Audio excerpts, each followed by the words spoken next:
All right. So welcome to a new topic that I am rolling out for the first time. Get your gut healthy.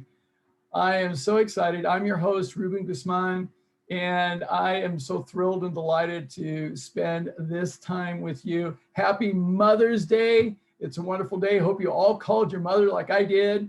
And it's wonderful to be able to connect with your mother and say thank you to your mother for giving you life. I mean, really make sure you do that. So I had a wonderful conversation. My mother is 85 years old. She is also let's see now, she is a 40-year survivor of breast cancer. And so part of her journey in being able to survive breast cancer was that I got her connected with information about nutrition and lifestyle. Way back then, there was a place called the Breast Center in Van Nuys and in Southern California where I grew up. And so it was really great for my mother to actually go through that. So it was a lifestyle medicine approach, if you would, back then. So it was wonderful. So I had a wonderful conversation with my mother today because she's still eating healthy. All right. She's still eating her oatmeal for breakfast, eating her beans and rice and her vegetables, still doing that. She's 85, sharp as a tack, and still working as a translator in the court system in Long Beach. So she's doing really great work. So 85 years old, not bad.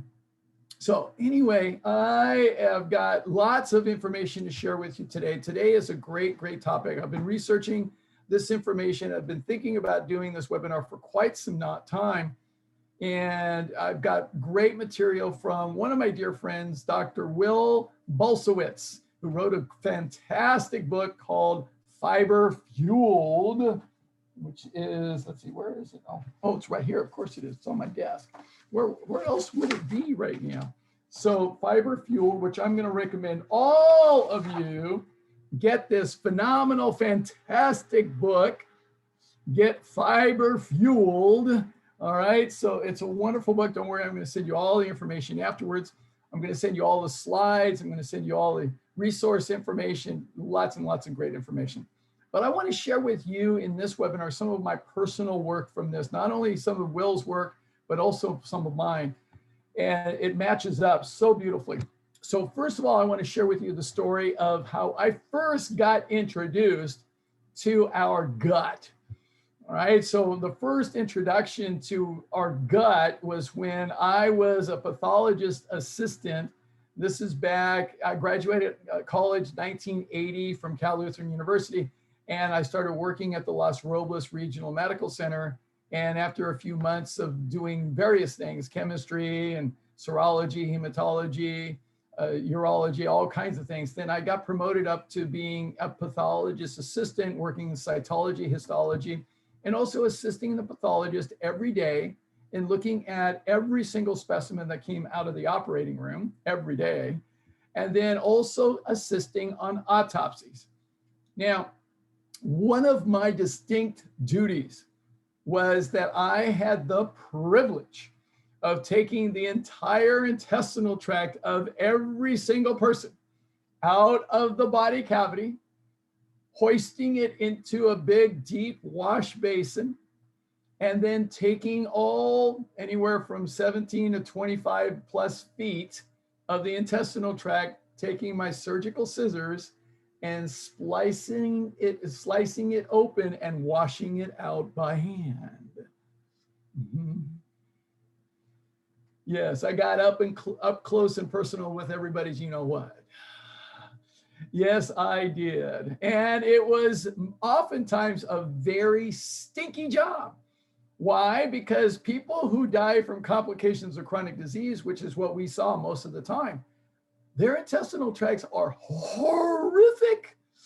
And if you were not ready for the stench, it would knock you on your butt. I kid you not. It was horrible. Now, one of the things that was really interesting to see is that I could see the nature of everything in the intestinal tract. I got to see polyps, I got to see cancer, and I got to feel it with my own hands. Of course, I had gloves on. And but the thing is, I got to experience being inside the intestinal tract. I got to feel what the contents of the intestinal tract were like and how easy or hard it was to wash out. It was fascinating for me because I observed something very profound, that people who die from complications of chronic disease, their intestinal tracts looked almost all the same. They looked very, very similar, more similar than dissimilar. And there was this slimy film over the wall of the intestinal tract. So it was kind of slimy and it was sticky.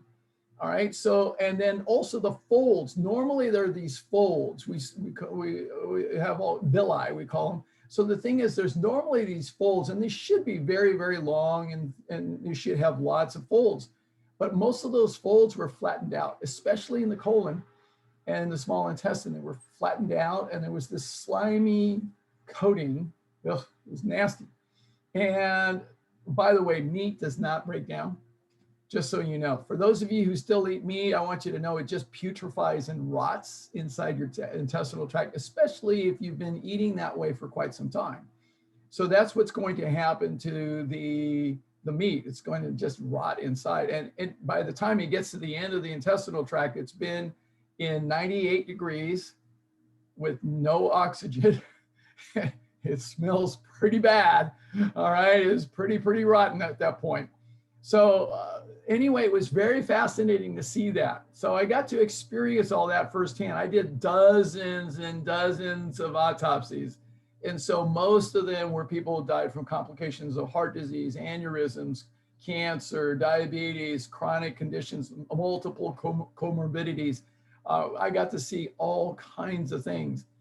But the one autopsy that changed everything for me was a woman in her mid-70s. She came to the hospital with shortness of breath, and they barely had time to even do a workup on her. And she died within a couple of hours. And so then back then, by law, if anyone died within less than 24 hours of admission, they needed to have an autopsy in order to determine the cause of death. So the next day, Dr. Glover and I proceeded to do the autopsy. And as we started, Dr. Glover said, "Ruben, take careful note, we may never see this again." Now, mind you, Dr. Glover had already been a pathologist for nearly 20 years at that point and had been a general surgeon for 7 years before that. A brilliant man who really understood so much about anatomy, pathology. He was just incredible and was a wonderful teacher. And so I paid close attention, and sure enough, he was absolutely right. I was in for quite a treat, really, because here was a woman in her mid-70s whose internal organs were as pristine, beautiful, and as flawless as a newborn. Remarkable. I had never seen it, and Dr. Glover had never seen it. It was remarkable. In fact, it was so remarkable. She was so fit and healthy. There is this flap of tissue that normally covers the abdominal tract. It's called the omentum. It's not, most people don't know, you know, if you tell them, have you had any omentum lately? They don't know what it is. But the omentum is this thin flare. And what happens is that that's where your belly fat basically piles on. So it normally is this big flap of fat. But not with her. In fact, it was clear. The omentum was clear. You could see right through it. Amazing. Absolutely amazing. So careful dissection revealed that she had an undiagnosed heart defect. What's called a ventral septal defect. Dr. Glover said most people with this defect would rarely live past their 20s. Wow, pretty amazing. Now, I dissected her intestinal tract, and it was completely different from everybody else. The color was vibrant. Everything was so healthy looking. The tissue was healthy. The muscle wall of the intestinal tract was very, very nice and thick. It was supple. As I sliced it open, the villi were all there. And it was easy to clean out. There was no sticky film whatsoever. It was so easy under the water for all of it to just wash away. And the odor was so much less. It was so different. It was so different. It didn't have this horrible stench to it. It didn't smell like rotting flesh. It didn't smell like that at all. And it cleaned out so easily. And there was absolutely no detection of any abnormalities, no diverticuli, no polyps, no cancer, nothing like that whatsoever. It was completely clean. It was remarkable. Very, very different. I'll never forget that. Dr. Glover was so fascinated with this case, he asked for an opportunity to speak to the family so he could share what he discovered and to ask some questions. He wanted to ask them a lot about her lifestyle. And I got to sit in that interview. It was quite an incredible situation. So he asked, how did she live? And what the family shared was that she was a Seventh-day Adventist who followed the rules. No meat, no dairy, no eggs, no processed foods, no alcohol, no refined sugar, had a garden in her backyard, ate mostly what she grew, and walked about 5 miles a day every single day of her life that they knew of for over 40 years, had a very positive attitude, was very, very well connected in the spiritual community as well. Remarkable. And as a result, that led to a series of conversations that Dr. Glover and I had about the connection between lifestyle and longevity. But that was my first powerful introduction into gut health, because I got to see the evidence right there firsthand. So what I want to do is today with you is share with you about more of the research about what we've started to be able to learn. Because when I was in medical school, we didn't have a whole lot of information about the gut and the microbiome. We didn't have that. We didn't know about that. But today we do. So it's really quite an exciting time. The information is just exploding. So I want to share with you some of this cutting edge information that can really help you and can help your family members and your loved ones as well. So I want you to share this. So I'm going to go ahead and get ready to share my screen. So give me a moment to do a couple of clicks here and there, and we'll get started with my PowerPoint. Okay, so let me go here and here. Let's see. And whoops. Hold on. I've got to do this and this. And this, and then this, and then this, and this, and then here we go. Okay. All right, I think I'm done. All right, so good. So here we go. Get your gut healthy. And my name, Ruben J. Guzman. MPH does not stand for the speed that I drive my car. In fact, let me tell you a little bit about my education. So I thought I'd share this with you. I did my undergraduate at California Lutheran University, small place in Thousand Oaks, wonderful place, great education. It really was a fantastic experience. That's where I completed my undergraduate. I did 3 years of training at UC Davis School of Medicine. I was on a research track, so I was doing research. And so what happened, my research led me into the field of public health, and my advisor said, Ruben, we can't really help you with what you're doing. You're onto something, but we don't have the resources for you. Why don't you explore public health? And then you can always come back. And I said, okay, great.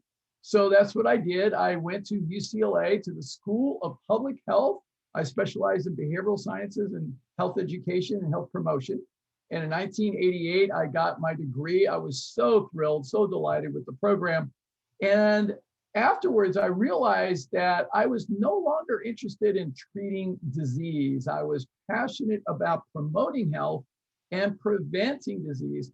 So I made a bold decision to not go back to UC Davis School of Medicine to finish my training. I decided to study lifestyle medicine on my own, but there was nothing called lifestyle medicine back then. I was ahead of my time. So I started really looking to do much more on my own. I was independent. I started reading books from people like Dr. John McDougall, Dr. Neil Barnard, Dr. Caldwell Estes, then Dr. T. Colin Campbell. And then in 2016, I went to a conference on nutrition in healthcare. And at that conference, they talked about a new branch of the American Medical Association. I was so thrilled. They basically shared, one of the founders of the American College of Lifestyle Medicine shared about the American College of Lifestyle Medicine and as an evidence-based approach to prevent, reverse, and treat chronic disease using lifestyle measures of nutrition, physical activity, emotional well-being, alcohol and tobacco reduction, healthy relationships, hydration, and sleep. And I was so thrilled because this is what I had believed in for so many years. And here it was, an official branch of the American Medical Association. I said, I'm in. I checked out the website, registered, I was in. It was awesome. And then I went to my first lifestyle medicine conference in October 2017 in Tucson, Arizona. And it was amazing. I thought I'd gone to heaven. I was surrounded by over 1,200 health professionals from 38 different countries. It was extraordinary. And we were all on the same wavelength. It was just so palpable. It was amazing. And then they announced at that conference the opportunity for board certification for the first time. And so it was open to physicians, MDs, and DOs. But there was also board certification available for professionals, for PhDs, and those with a master's in a health-related field. Oh, that's me. I signed up. I said, I'm doing this. This is perfect for me. Studied for a year. October 2018, went to my second lifestyle medicine conference in Indianapolis. Afterwards, sat for the exam, passed the exam, and I am one of the first of the board certified lifestyle medicine professionals in the world. And I'm so excited because I am certified to help you to prevent, reverse, and treat chronic disease using lifestyle measures. I don't use any medication. So I do the same thing as the physicians. The only difference is I don't prescribe meds, and I have no interest, trust me. In addition to this, I'm also a member of the Institute of Coaching at Harvard through McLean Hospital. And this is a wonderful place for lifestyle coaches, lifestyle medicine coaches, and expert professional coaches. So I'm really excited about this as well.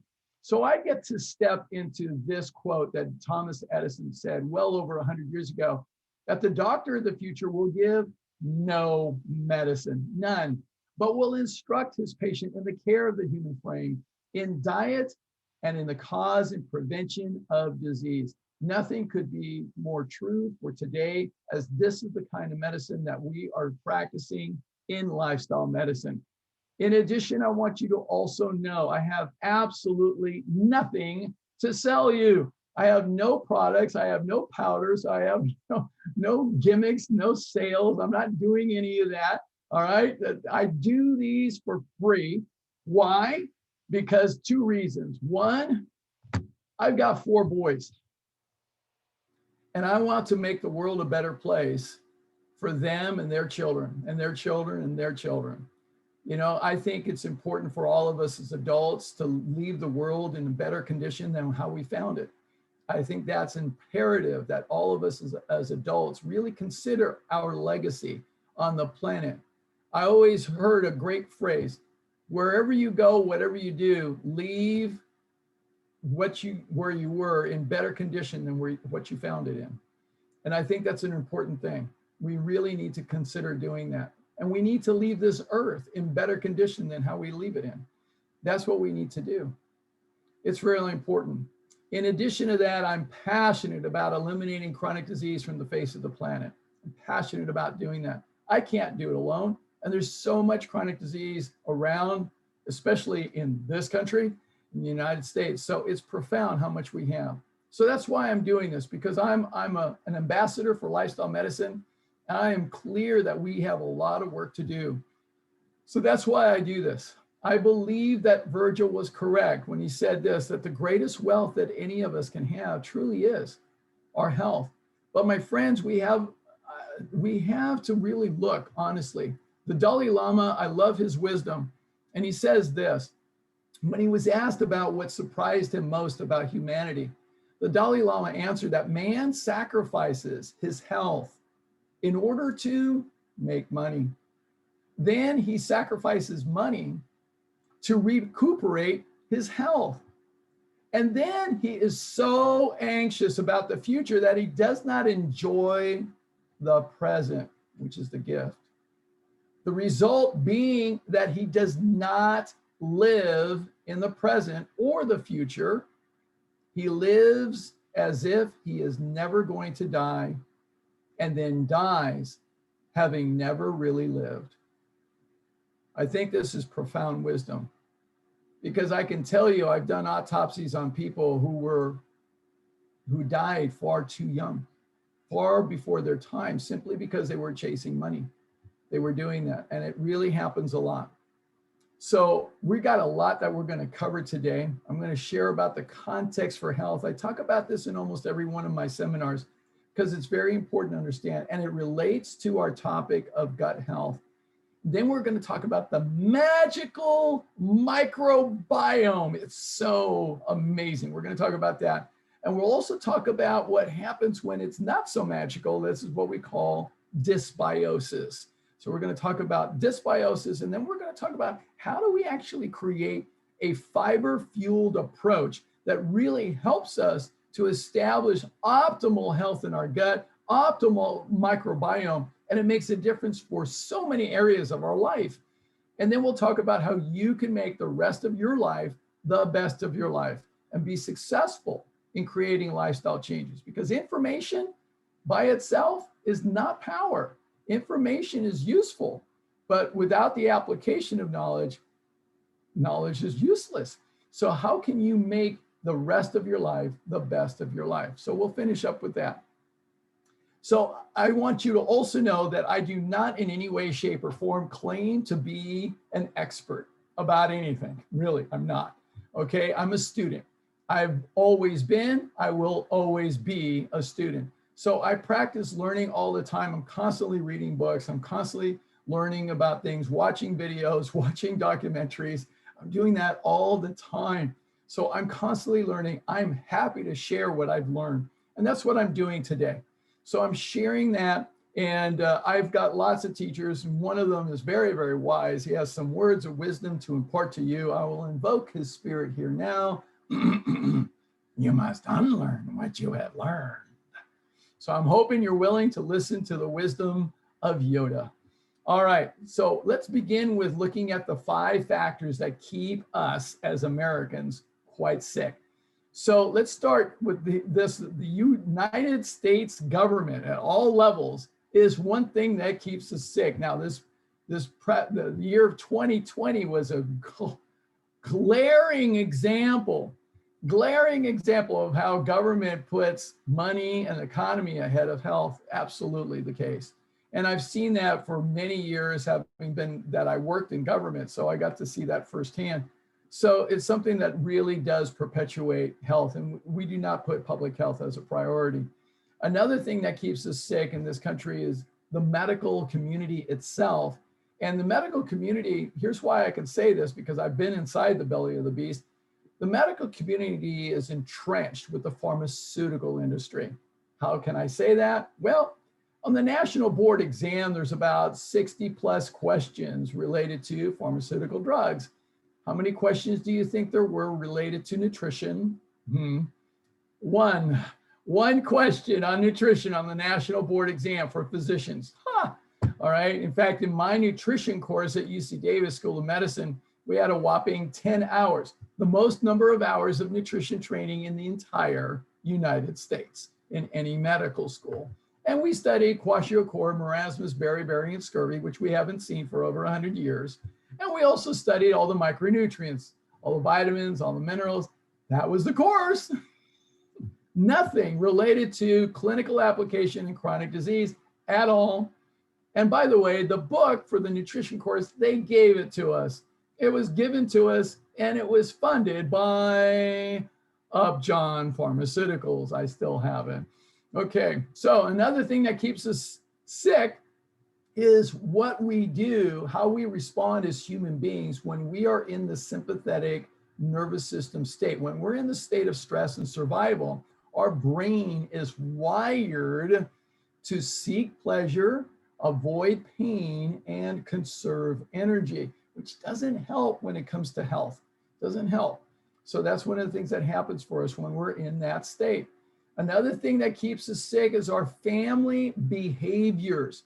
A lot of people mistakenly believe that cancer is genetic, heart disease is genetic, diabetes is genetic. What we now see is that genetics only plays about 20% of the role in disease. 80% is due to lifestyle. And that's what we have to really understand. And the biggest contributor today that we're going to talk about is the food industry. Oh, yeah. Do you think for one moment they have your best health as their number one priority? Think again. They don't. And so there's a lot of misinformation because of the food industry. And they have been, we have become duped, hoodwinked, bamboozled, and deceived by what they have been promoting. And we've got a lot of misinformation because of them, and it happens quite a bit. So those are the things that keep us sick. So lifestyle medicine, as Dr. Wayne Dysinger talked about, lifestyle medicine is the foundation of true healthcare because 80% of healthcare is comprised of chronic disease. 80% of chronic disease is lifestyle. So if the disease is caused predominantly by lifestyle, the foundation ought to be a lifestyle treatment. Doesn't that make sense? Makes sense to me. So that's what lifestyle medicine is all about. So what we want to be able to do is we want to use lifestyle to help us prevent, reverse, and treat chronic disease, and to also build resilience. This is my good friend, Nimai Delgado. So Nimai here is an example of somebody with extensive protein deficiency, wouldn't you say? Yeah, right. This is protein deficient. Now, Nimai has never had a speck of meat or animal flesh in his life. He is clearly protein deficient, wouldn't you say? Huh. So resilience is what we want to be able to build. Resilience is the capacity to prepare for disruptions, recover from shocks and stresses, and adapt and grow from a disruptive experience. It's not about perfection. It's about being able to build resilience. So we'll start with understanding the context for health in order to build resilience. And it starts with this quote from my dear professor, Dr. Michael Kolitsky, who one day in class at Cal Lutheran said this. He said, remember that all of life is in one of two states at any given moment. Either it is surviving or it is thriving, and that's all there is. And when he said it like that, it pretty much shocked me and I couldn't quite understand it. So I raised my hand. I said, Dr. Kolitsky, are you saying it's just one or the other? And he said, yes, that's exactly what I said, Ruben. And I raised my hand again and I said, Dr. Kolitsky, I'm thinking there's got to be a gradient scale or a bell-shaped curve distribution to this. I just finished taking statistics. So the thing is, he said, no, it's one or the other. And I raised my hand again. I said, Dr. Kolitsky, I'm just not getting it. And he said, sit with it, Ruben, you'll figure it out. He did that to me quite a bit, actually. And I sat with it for 3 years. 3 years. I'm one of those, I want to know now. All right. So the thing is, I sat with it for 3 years. And then I was in my first year of medical school. I'm taking a class called embryology, which is the study of the embryonic period of human development, which is from the moment of conception to the point where everything is there and now it just gets bigger. After that, we call it a fetus. So the embryonic period is pretty much the first trimester. If you're a mother, you probably remember your first trimester. Why? Because it was extraordinary. Lots of things changing in your health, in your body, everything. And if you're a father, you may remember her first trimester because she was waking you up at 2 o'clock in the morning, wanting pickles and ice cream or something like that.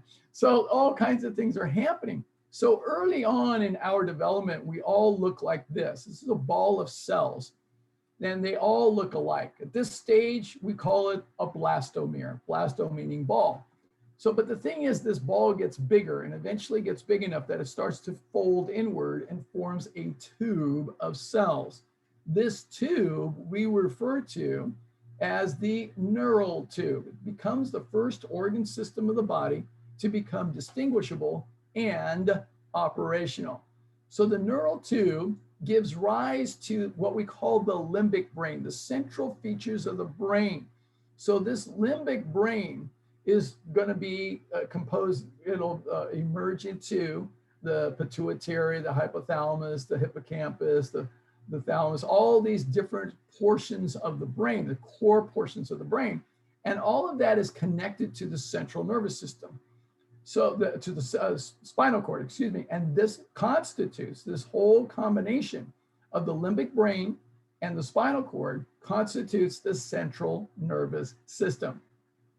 Now, what the professor said was very interesting. He said, now this is turned on. Once it's turned on, it's on 24/7 for the rest of our lives. First system on, last system off. Very important to understand. Now, this system is running the show. It's doing all the automatic running of the show, which is completely related to our gut microbiome. We're going to talk about that. So we're going to follow the connection here. And the thing is, it's an electrical system. And the professor said, just as any basic electrical system, it's got two currents. You got a positive current and a negative current. So in the human body, we've got the positive current, which is referred to as the parasympathetic branch of the central nervous system. So what happens when we're in the parasympathetic state, then we're operating this system, and it's going to affect every organ system in the body and every cell in the body all at the same time. So there is no one thing's in the parasympathetic and other things are in the sympathetic. It doesn't work that way. The whole body is in the parasympathetic state at the same time. This is very important when it comes to gut health.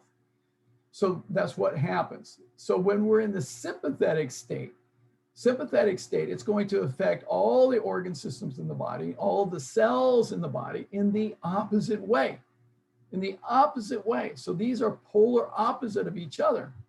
Now, when the professor said next, got my attention because he said, once we get this system established, we are operating either in the parasympathetic state or the sympathetic state at any given moment. We can go back and forth between the two, but we only operate in one or the other. I got the or that Dr. Colitis was trying to teach me 3 years earlier, that we're either surviving in the sympathetic state or we are thriving in the parasympathetic state. And that's all there is. That's all there is. This is critically important when it comes to gut health. So the thing about it is that we're either in the sympathetic state, which is a reaction to stress, being in the state of survival. We're operating from a very primal level.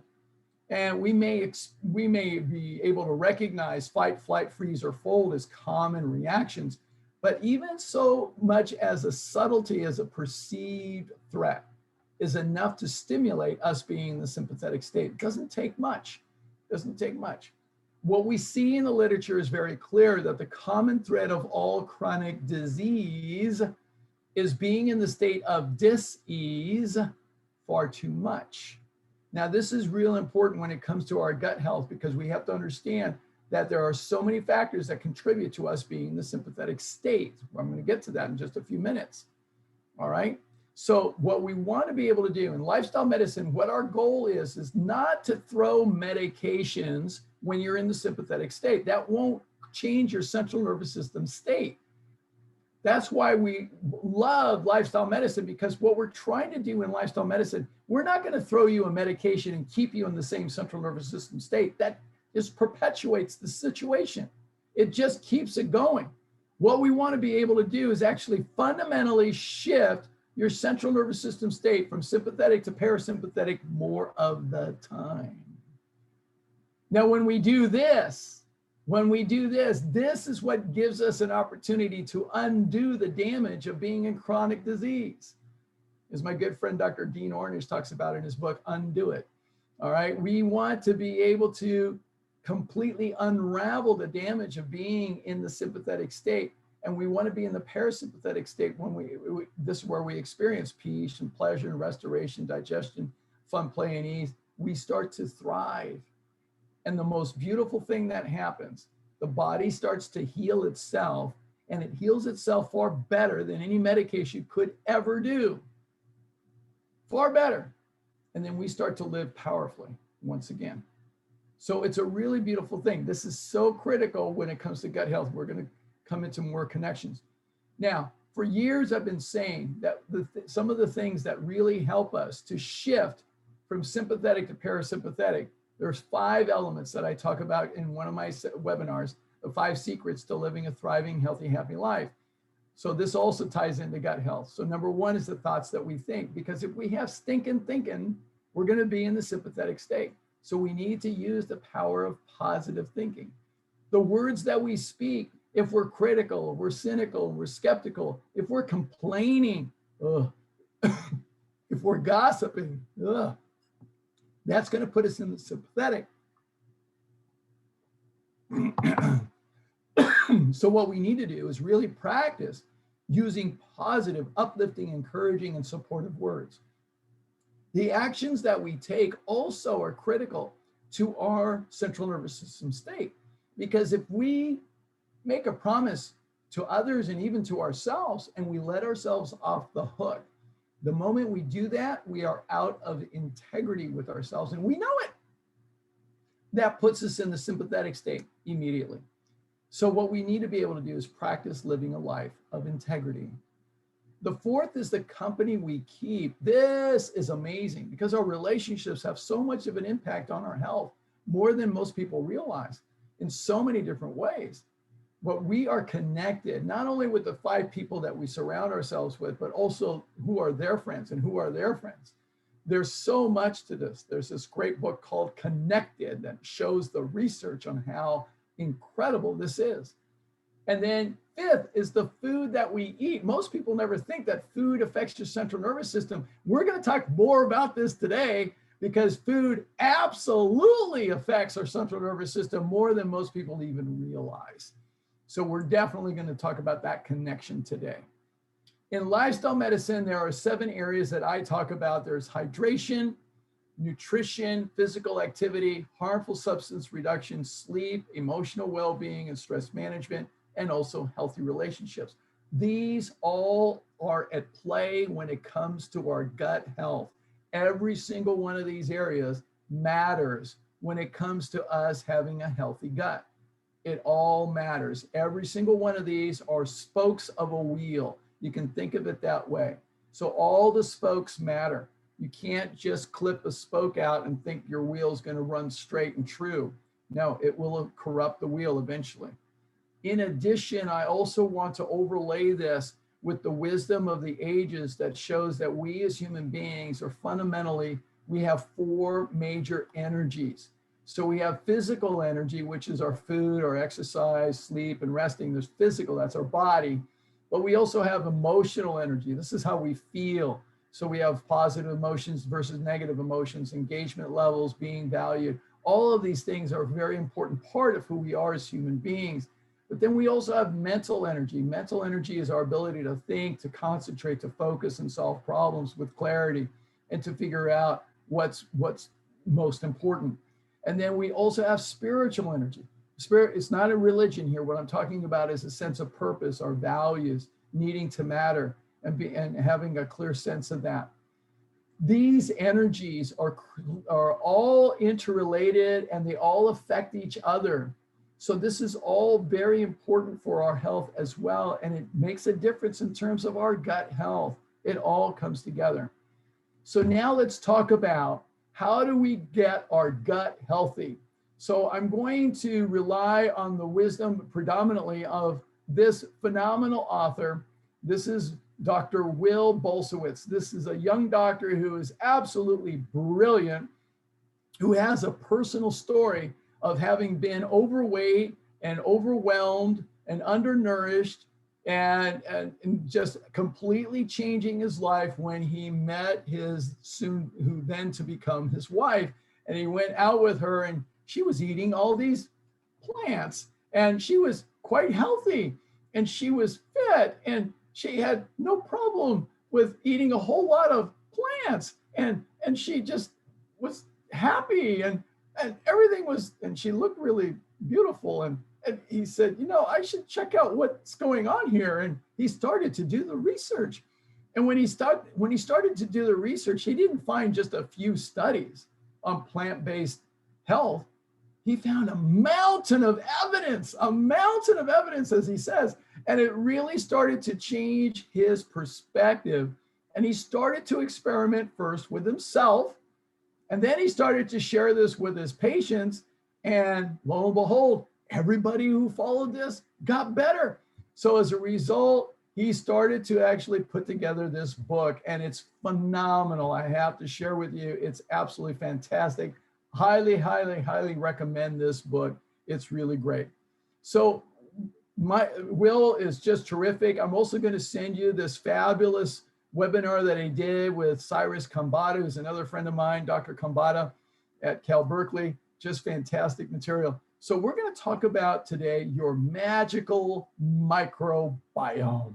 I mean, when I was in medical school, we didn't have any clue about how important it was. I had a sense of how important it was because of the autopsies that I'd done. Clearly, I knew that food made a difference in terms of health. I could see that, but we didn't talk about it in medical school at all. It was just not discussed at all. So we're going to talk about it today. So here's a number to begin with. All right, so here's a big number. All right, so if you're trying to figure that out, okay, so this is hundreds, this is thousands, this is millions, this is billions, this is 39 trillion. 39 trillion, that's a lot of zeros, 12 zeros. All right, 39 trillion. Now, this is the number of microbes that are in your gut. 39 trillion. That is 10 times more than all the stars in the entire Milky Way galaxy. 10 times more. Wow. Wow. So if you looked at all the stars in the Milky Way galaxy, you'd have to put 10 of them to reach the equivalent of all the microbes that are in your body. Holy moly. That's a lot. That's a lot.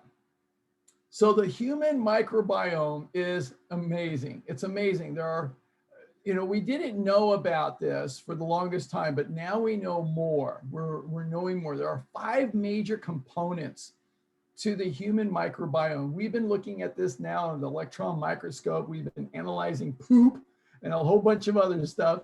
It's been great. So there are bacteria. Surprisingly, most of them are good. A lot of people have the word bacteria and they think, oh, bacteria are bad. No, that's not true. Most of the bacteria are actually good. There are some that are bad, like E. coli and salmonella. We've heard about those. Those get a lot of press, of course, but most actually are quite good. Then there are also some fungi.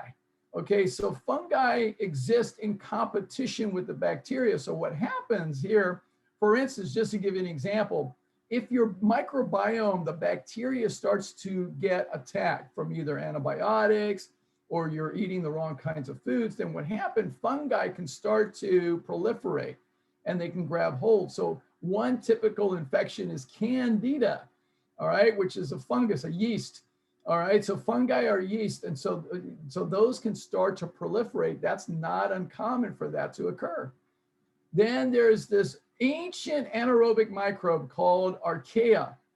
So archaea are fascinating. So these microbes have been on planet Earth before there was even oxygen. All right, so they exist in the deepest parts of the ocean. They exist even in volcanoes. All right, so this is really amazing. And so they're part of us. All right, they're a part of us. So they're ancient anaerobic microbes. They're there. And we're still studying more about them.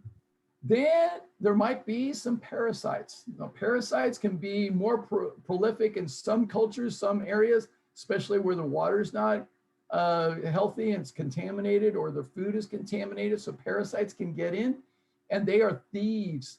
All right, they are thieves. They latch on and they steal the nutrients from different places. So those are the thieves, and we want to not have those. But if we have a healthy microbiome with healthy bacteria and a healthy immune system, then we can mitigate those parasites. And there are also viruses that exist. Interestingly enough, we've had a lot of talk about the coronavirus this last year and a half. So the thing about it is that most viruses that we know about are the ones that are causing infectious disease, but there are actually a lot of viruses that we have, that we carry in our body, that actually help to keep the bacteria working in harmony. So they do that. They do have a role. They do have a place. So it's very interesting to see that. Now, this balance of these 5 elements, it has to be very carefully managed. It really does. It's an entire ecosystem. So we have a human ecosystem. We do. It's a human ecosystem. Our colon, our gut, has 5 times more microbes than we have cells in our body. All right, 5 times more microbes. And we have identified in the last 15 years about 10,000 different species, and still growing. We're still finding out more about different kinds of microbes that we can have. Now, each of us will typically have anywhere from 300 to 1,000 different species in our colon. All right, so that's what we have. So that's typical what we have. Generally speaking, more is better. More is better. All right, so we want to be able to have more and a diverse number of species. Now, if you go to the store and thinking that you can get a bottle of probiotics and that's going to have all the species of bacteria that you need, think again. It's not happening. All right, that's very limited. It's a waste of time and money. We're going to talk more about that later. But the thing is, we each have somewhere around 300 to 1,000 different species of microbes in our gut. Now, when we put it all together, when you think about it, because of the diversity of what we have in our gut, we're really only about 10% human. We're about 90% bacteria. So each of us has a lot of bacteria. I mean, a lot. It's a lot of bacteria. And it's a very balanced ecosystem. It's just like a beautiful segment of the forest. I mean, that's why I love this picture, because everything is in harmony. All right, the water's flowing, you got trees growing, you got plants, you got animals, you got everything that is living in harmony like a beautiful forest. And that's what we want for our intestinal tract. We want to have that beautiful, healthy ecosystem. This is what I got to see up close and personal with that woman that I did, the Seventh-day Adventist woman that I did the autopsy on. Her intestinal tract absolutely was a beautiful, healthy ecosystem. And it showed because her body was so beautifully fit and healthy and vibrant. Every organ in her system in her body was beautiful, just absolutely. So the microbiome is important for us to really have a healthy ecosystem because it affects every part of our body, every single part. A lot of people get caught up because of fad diets and misinformation, and they start thinking that they need to cut something out of their diet because they have certain symptoms, for instance. So that's what we call an elimination process. So elimination, Dr. Bill talks about this, is that it doesn't work. When we want to be able to have the diversity of foods. So we eat about, on average, 3 pounds of food a day. Some of us a little more, some of us a little less, but 3 pounds of food a day. Now, if you permanently remove a food group, such as carbs, people say, oh, I can't have carbs. All right, if you permanently remove that, that's going to end up starving the microbes that thrive on those foods, that will then starve them into extinction. We'll starve them into extinction. We're going to talk more about this a little bit later as well. Here's the reality that we see in our microbiome. The microbes procreate so quickly that within a span of just 24 hours, we have 50 generations of new microbes. 50 generations. That's every 30 minutes. That's amazing. They're replicating so fast. It's crazy. They are replicating so rapidly. Now, a lot of people say, oh, it's going to take 8 to 12 weeks to change my microbiome. No, you can start to actually initiate changing your microbiome with just one bite. One bite. Just one bite of different food is enough to start to really feed the microbes in your system. We're going to talk more about how that works. So it only takes one bite to start to change your microbiome. A lot of people say, well, I can't eat beans because they give me discomfort and gas and everything else. I say, okay, fine. Just one spoon of beans. That's it. That's all you're going to have. Just have one bite of this food. That's it. Just have a little bit. That's all you want to do. Just do that for a whole week and then see if you can introduce a little bit more. You don't have to have a whole pot of beans. No, just have one spoon.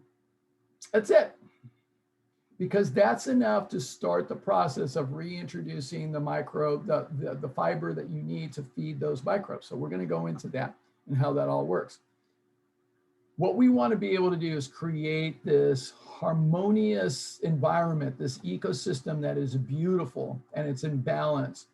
And what we want to avoid is dysbiosis. What many people experience is dysbiosis. So dysbiosis to the gut is no different than what we're doing to the Amazon forest.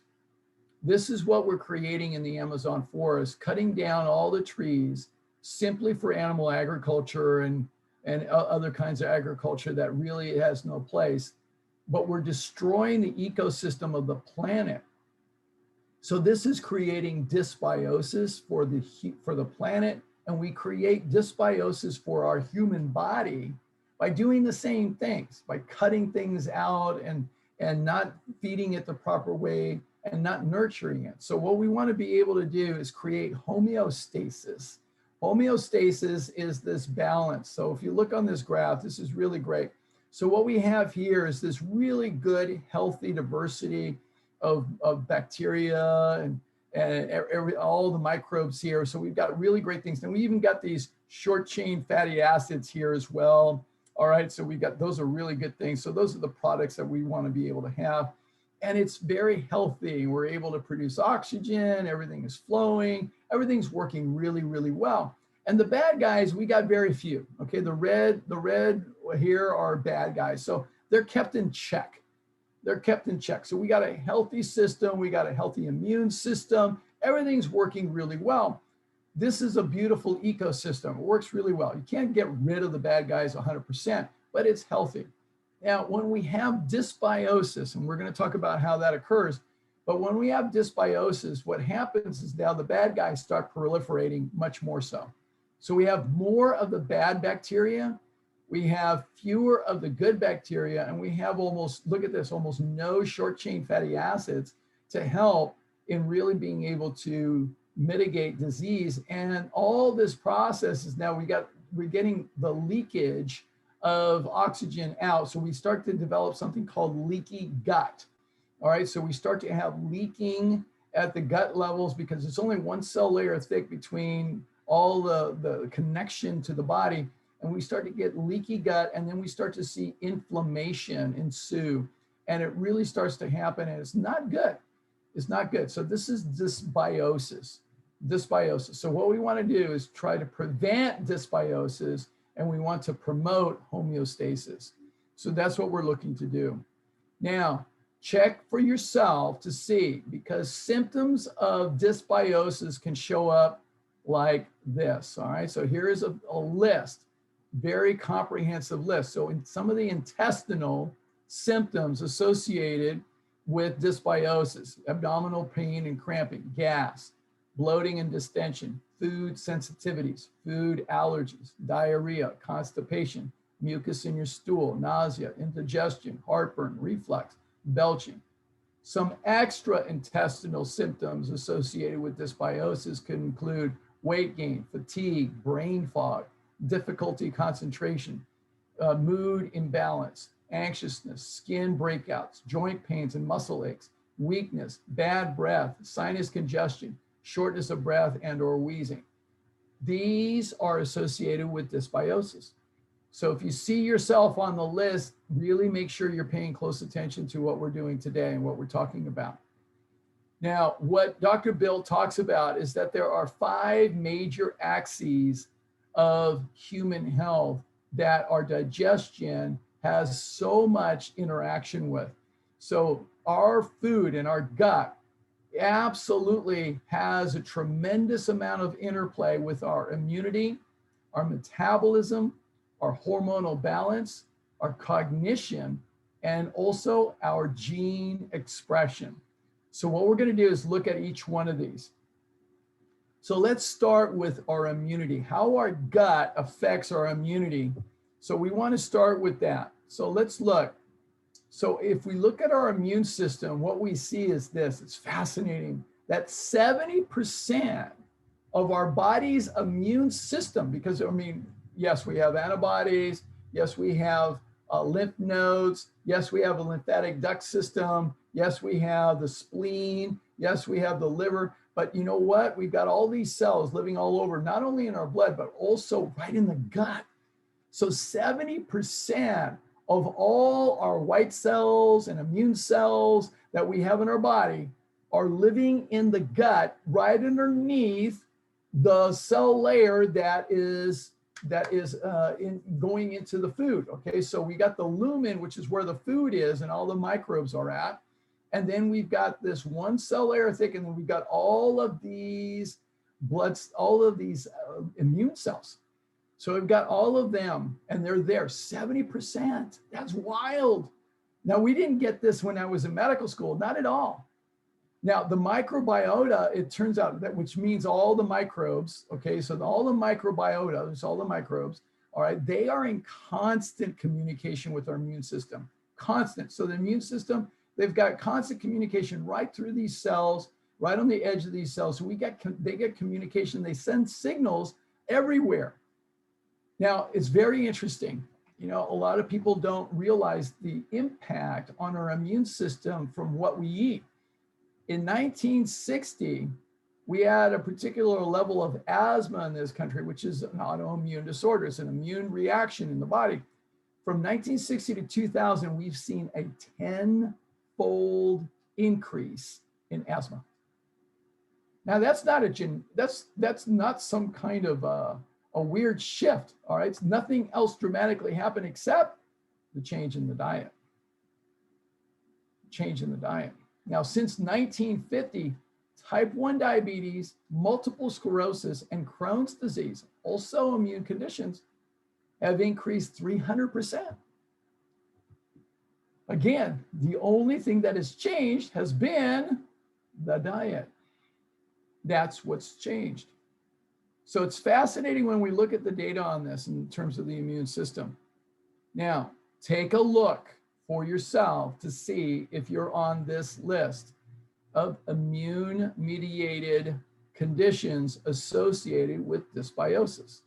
So here's a fairly long list: type 1 diabetes, celiac disease, multiple sclerosis, asthma, food allergies, eczema, seasonal allergies, eosinophilic esophagitis, dermatitis, herpetiformis, psoriasis, psoriatic arthritis, scleroderma, chronic fatigue syndrome, antiphospholipid syndrome, restless leg syndrome, Jorgen's syndrome, okay, rheumatoid arthritis, ulcerative colitis, Crohn's disease, microscopic colitis, ankylosing spondylitis, lupus, interstitial cystitis, autoimmune hepatitis, primary biliary cholangitis, sarcoidosis, fibromyalgia, Guillain-Barré syndrome, Behçet's disease, Kawasaki disease, ANCA-associated vasculitis. So if you're on the list, pay close attention, okay? Your gut is at play here. So it's an immune-mediated condition. All right, throwing drugs at these conditions is not going to help. It really isn't. So we have to understand what's really going on. So that's your immune system. So now let's look at what's happening related to our metabolism. Now, for years, we've been told this myth that your metabolism is related to your weight, and your weight is calories in, calories out. Couldn't be more false. Absolute lie. Now, you probably, if you haven't gone to my Lose Weight, Feel Great webinar, all right, I talk about this as well. But this research is fascinating to me. It's fascinating. So here's what they did. They took they bred a special group of mice. So these mice up here had no natural microbiome, so no bacteria in their gut, none whatsoever. So then what they did is they took humans that had a normal weight, and then they took humans that were obese, and they took humans that were underweight. So they took the bacteria, they took the microbes from their gut, from their colons. All right. So what they did is they took some of those microbes from a normal person into a rat that had no microbiome whatsoever. And guess what? Adopted the phenotype or the expression of being normal, perfectly normal. But then they took the microbiome from people who were obese. And what happened with them is that these rats became obese, or mice, okay? Then you took the microbiome from people who were underweight and injected that into the mice.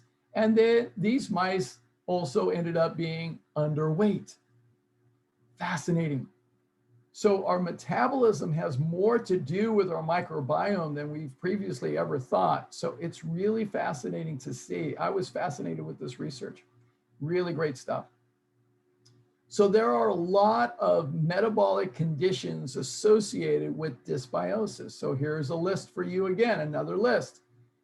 Your microbiome's out of order, it could be associated with obesity. So these are conditions: obesity, type 2 diabetes, coronary artery disease, hyperlipidemia, chronic kidney disease, gout, non-alcoholic fatty liver disease, alcoholic steatohepatitis, acute alcoholic hepatitis, alcoholic cirrhosis, acute pancreatitis, and chronic pancreatitis.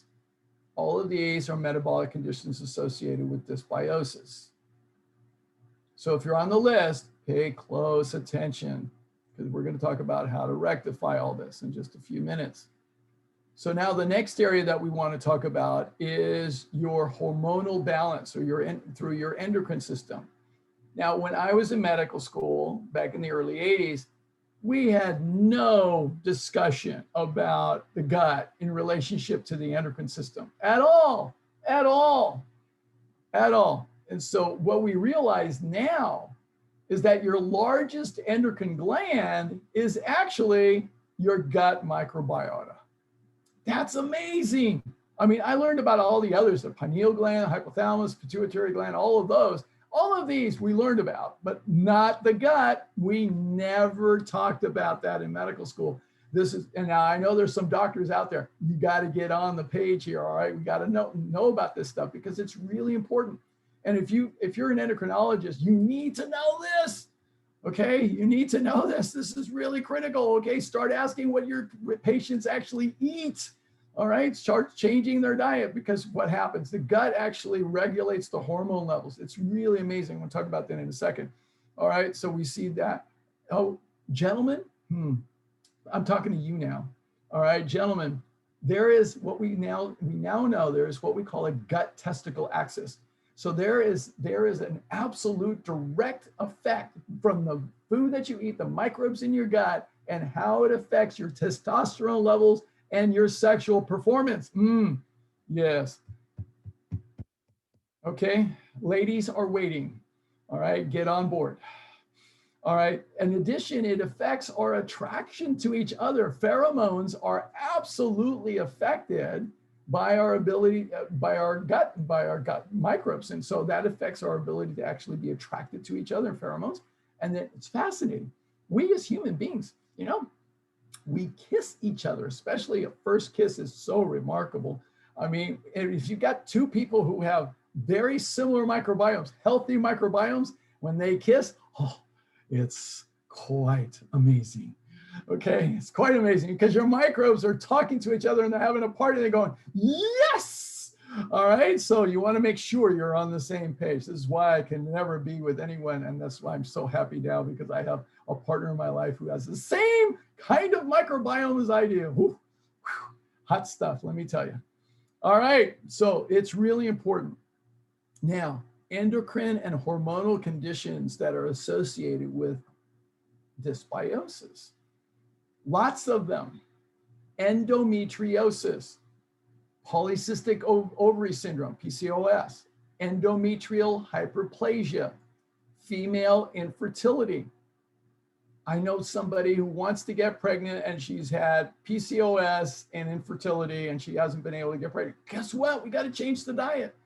Sexual dysfunction, hypothyroid, breast cancer, endometrial cancer, prostate cancer. I'm treating somebody right now. I'm working with somebody, prostate cancer. Absolutely, we got to deal with this. Prostate cancer and pancreatic cancer. All right, erectile dysfunction, absolutely the case. Men, pay attention.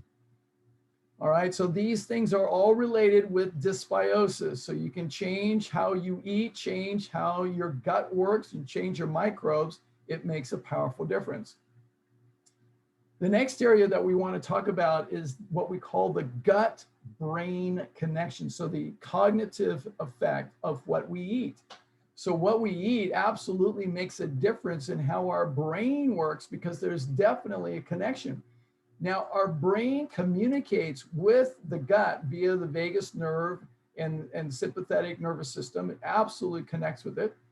In addition, there is messaging back from all the microbes back to the brain through what we call the HPA axis neurotransmitters. Yeah, the gut actually produces neurotransmitters. Bacterial metabolites, cytokines are effective in causing inflammation. So if they're not healthy, so we got to be aware of this. This is really important. So we have evidence that shows that mood and cognition are affected by what we have in our gut microbiome. So your gut contains 500 million nerves. 500 million nerves, and that's 5 times more than your spinal cord. Now, when I was in medical school, on my team in the anatomy class, I was the dissector because I'd done pathology, I'd done autopsy, so I was always fascinated by this. So I got to tell you, because I did the dissection of the vagus nerve and all the nerves going into the gut, and it's extensive. It is extensive. It's huge. It's 5 times more nerves than the spinal cord. No kidding. No kidding. It's incredible how it all wraps around. So we have this incredible picture. This is the vagus nerve coming off from the central nervous system, from your brain. And so it wraps around. It affects your heart, affects your lungs, affects your esophagus, affects your liver, your pancreas, your stomach, affects your entire intestinal tract. So there's this whole mesh of nerves coming out. So it's fascinating. Now, your gut microbes actually communicate back with the brain because they're going to actually produce 90% of your serotonin, which is your happy hormone. How many of you want to be happier? Okay, if you want to be happier, you need to have a healthy gut. That's really important. So we know that some foods make us happier. Yes, this is true. Yeah, 50% of our dopamine is a reward hormone. We feel better, we feel rewarded. All right, not the short-term stuff, the long-term. All right, so we want to have that. And over 30 neurotransmitters. I never learned this in medical school, so this is really fascinating stuff. It's great stuff to see. So we got all kinds of neuropsychiatric conditions that are associated with dysbiosis. So those of you who are physicians, make sure you're asking your patients. If you're a psychiatrist or you're a neurologist, make sure that you're asking your patients, okay? Because if they've got Alzheimer's disease, Parkinson's disease, schizophrenia, ADHD, amyotrophic lateral sclerosis, otherwise known as ALS, chronic fatigue syndrome, I know a few people with that, restless leg syndrome, anxiety, depression, autism spectrum disorders, bipolar disorder, migraine headaches, fibromyalgia, hepatic encephalopathy. All right, you need to be asking your patients, what are they eating? They need to be asking that. It's really important because all of that is associated with dysbiosis. So we need to know. Now, the fifth area that we want to talk about as far as the 5 axes of health is our genetic expression. So we want to talk about that. So it's very fascinating when we look at this. So our gut microbes make up 99.5% of our genetic code, all right? So if we look at human genetic code, so we've mapped out the human genome, and we look at the bacteria genetic code, guess what? The gut microbes genetic code is equivalent to 99.5% of human genetic code. Okay, so that we're only 0.5% different from the bacteria that are all in our bodies. That's amazing. That's amazing. All right. So now between people, person to person, we're about 99.9% identical. 99.9%. All right. However, and this is real important to get, our microbiome may be as much as 90% different from person to person. That's where there's a significant difference. So you are what you eat, no kidding. No kidding, you are what you eat, because that makes a difference in terms of your microbiome. So less than 20% of disease is based on genetics. I think I mentioned that earlier, but through epigenetics, our microbes have the ability to regulate gene expression. So in lifestyle medicine, we say this, that genes load the gun. However, lifestyle pulls the trigger. So it doesn't get pulled unless of the lifestyle changes. So the genes don't necessarily get expressed. No, even if you have the gene, doesn't necessarily mean you're going to have the consequences of that particular gene.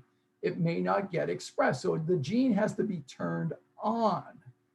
So we have to have the gene turned on. So the thing is, genes load the gun, but lifestyle pulls the trigger. So we have to look at that. So to give you an example of epigenetics and how it works. So again, genes, another way to think of it is genes are the wiring in a building, but the microbes control the light switch.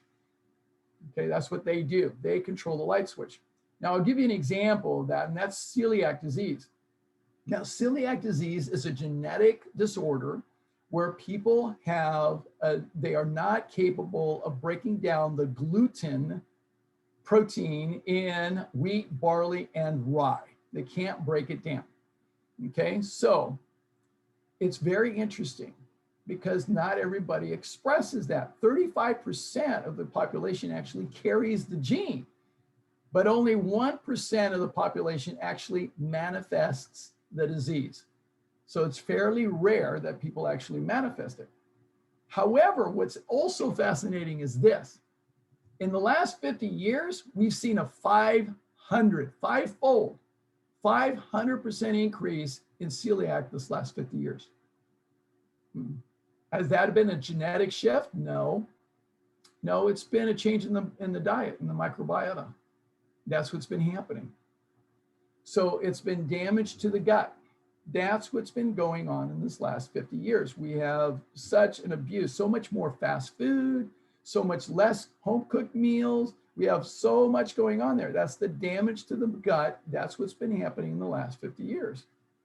So are you not amazed at how powerful your gut is? Raise your hand if you're amazed at how powerful your gut is. Yes, it's amazing. It's amazing, right? Yeah, we got to be amazed. It's incredible. So now the question is this: what determines your gut flora? How do we actually influence it? How can we make it better? Well, we have no control over our genetics. Can't change that. That's already done. You can control the expression of your genetics, but that's through lifestyle. So remember, genetics, you can't change. That's what loads the gun, but it doesn't pull the trigger. You can't change your age. Sorry, can't do that, but you can get younger actually by eating the right foods. And you can't change the mode of delivery at birth, all right? We do have evidence. We have evidence in the research that shows that people who actually went through vaginal delivery actually experienced more of the bacteria in their bodies from vaginal delivery. So they actually have a richer, more full microbiota than people who experience C-sections. So that's one of the things that's very fascinating. There's research on this. I'm going to send you a video on this. It's really fascinating. But what you do have control over, and this comes all right back to lifestyle medicine, comes right back to lifestyle medicine. So you do have control over your nutrition.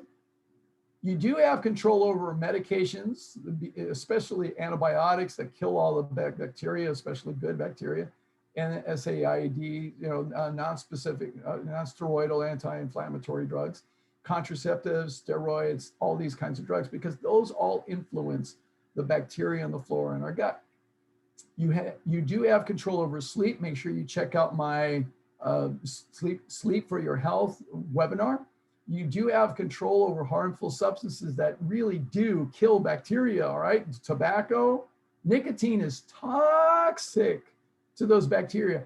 Caffeine is a pesticide. What do you think it's doing to all the bacteria in your gut? It's killing it, okay? It's a pesticide, for crying out loud. You put coffee grounds out in the garden, it kills the snails. What do you think it's doing to your bacteria? All right, alcohol, excuse me, alcohol absolutely kills things, right? It kills your gut bacteria as well. So don't drink the alcohol. All right, exercise, absolutely. More exercise helps to improve your gut bacteria. Stress has a big influence on your flora. Relationships, healthy relationships really makes a difference. Check out by the way, you should check out my Stress Management 101. You should also check out my Creating Healthy Relationships webinar. And then hydration, also critically important. I talk about it especially in the optimal athletic performance at any age. So lots of influences. All of this is lifestyle medicine. Here's the challenge we have, my friends. The challenge is this, that we live in an overfed, undernourished, and hyper-medicated world, don't we? Because that's the standard American diet right behind this, right? So we've got all these additives and processed foods. Our farming practices have really obliterated a lot of the nutrients in the soil. We're working on trying to get that reversed. Our new normal diet is horrific. I'll talk more about it later, but we've got over 60% processed food, 25 to 30% animal food, and like 10 to 12% plant food. We're not getting enough plants. Medication, we've got so much going on with medication. So many people are medicated. People over the age of 65 have an average of 12 medications per person per day. That's crazy. Okay, George is our pharmacist. He'll tell you how many people have so many medications. Sedentary lifestyle, less time outdoors, all right? That's also affecting us as well, puts us in the sympathetic state. Hypersterilization, in fact, a lot of the food that we get has been washed and cleaned. So we're getting hypersterilized, so we're not getting enough of the bacteria that we need to get our hands in the soil, my friends. We got to get into that soil, start playing in the dirt again. It's really good. All right, and then disrupted sleep. Oh, that's critical. It's really critical. Check out my sleep webinar because it's really important, because we need to have good sleep. But our country, especially in the United States, we have so much less sleep. So these things are at bay. So what do we do? What do we do with this? Well, what we need to do is reconnect plants with our gut microbes. Why? Because only plants contain fiber. Only plants, meat, dairy, and eggs, do not have any fiber. All right, I want to make that very, very plain and clear. Meat, dairy, and eggs have no, zero, zilch, nada as far as fiber. All plants contain fiber. All plants. And there's this amazing connection, this electrochemical connection between plants when they're introduced into our gut, and our microbes become very happy. Yes, we want to keep our microbes happy and delighted. Yes, we do. And so we need to feed them fiber. We need to give them fiber. Now, a lot of people don't think for a moment of your old grandmother's Metamucil. That's not fiber, okay? That's just insoluble fiber. But there are millions perhaps even billions of types of fiber in nature, all kinds, all kinds. So you cannot try to outguess this, all right? You just want to get from the diversity of plants. So the thing is, there's basically two major categories of fiber. There are, to make it really, really simple here, oversimplified, there's insoluble fiber, which doesn't break down, all right? It's like a sponge, all right? It's just gonna stay the same. It's very insoluble. But then there's also soluble fiber that dissolves. If you were to introduce it into water, it would dissolve and it would stay in the water, all right? So there's two major kinds of fiber. So fiber is not just the roughage, as a lot of people usually think, and fiber is not just what goes out. So the old story of insoluble fiber goes like this. You eat it, it goes in your gut, and you poop it out. And so we've had that story for quite some time. So that's what I learned in medical school, and it was just like that. So that's all it was. It didn't change at all. It just came in and came out, and that's all it did. It just gave some mass to the waste of our gut, and that's all it was. But that couldn't be further from the truth. So there's also soluble fiber, which is incredibly important, incredibly important. So soluble fiber is completely different because it's not just the roughage, it's the soluble fiber that we need. We need a lot of the soluble fiber because this soluble fiber, like in beans, for instance, you eat beans, there's some insoluble, the skin is a little bit more insoluble, but the soluble fiber is actually what feeds the microbes. It feeds the microbes. They're hungry. They're hungry for the soluble fiber inside our food. So right, not only the nutrients we need, they're going to use the nutrients and make them available to us in our bloodstream, but they need to feed on that insoluble fiber. That's what they need. These microbes need that. That's their party. We need to take care of them. Now, every plant, every species of plant has unique fiber that feeds unique microbes. All right, so every species of plant. So black beans are different from red beans, different from kidney beans, different from white beans, different from all different kinds of beans. Each species of plant has unique fiber that feeds unique microbes. Very important. And we have such a diversity of microbes. Remember, we want to build more of these microbes. We want to support them and nourish them. Really important.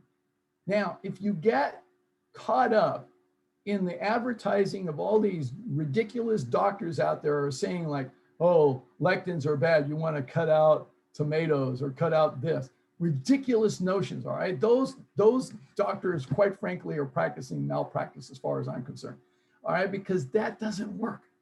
So what we show in the research is this: if you restrict or eliminate that plant, you therefore restrict or eliminate those microbes start to die off until they go extinct.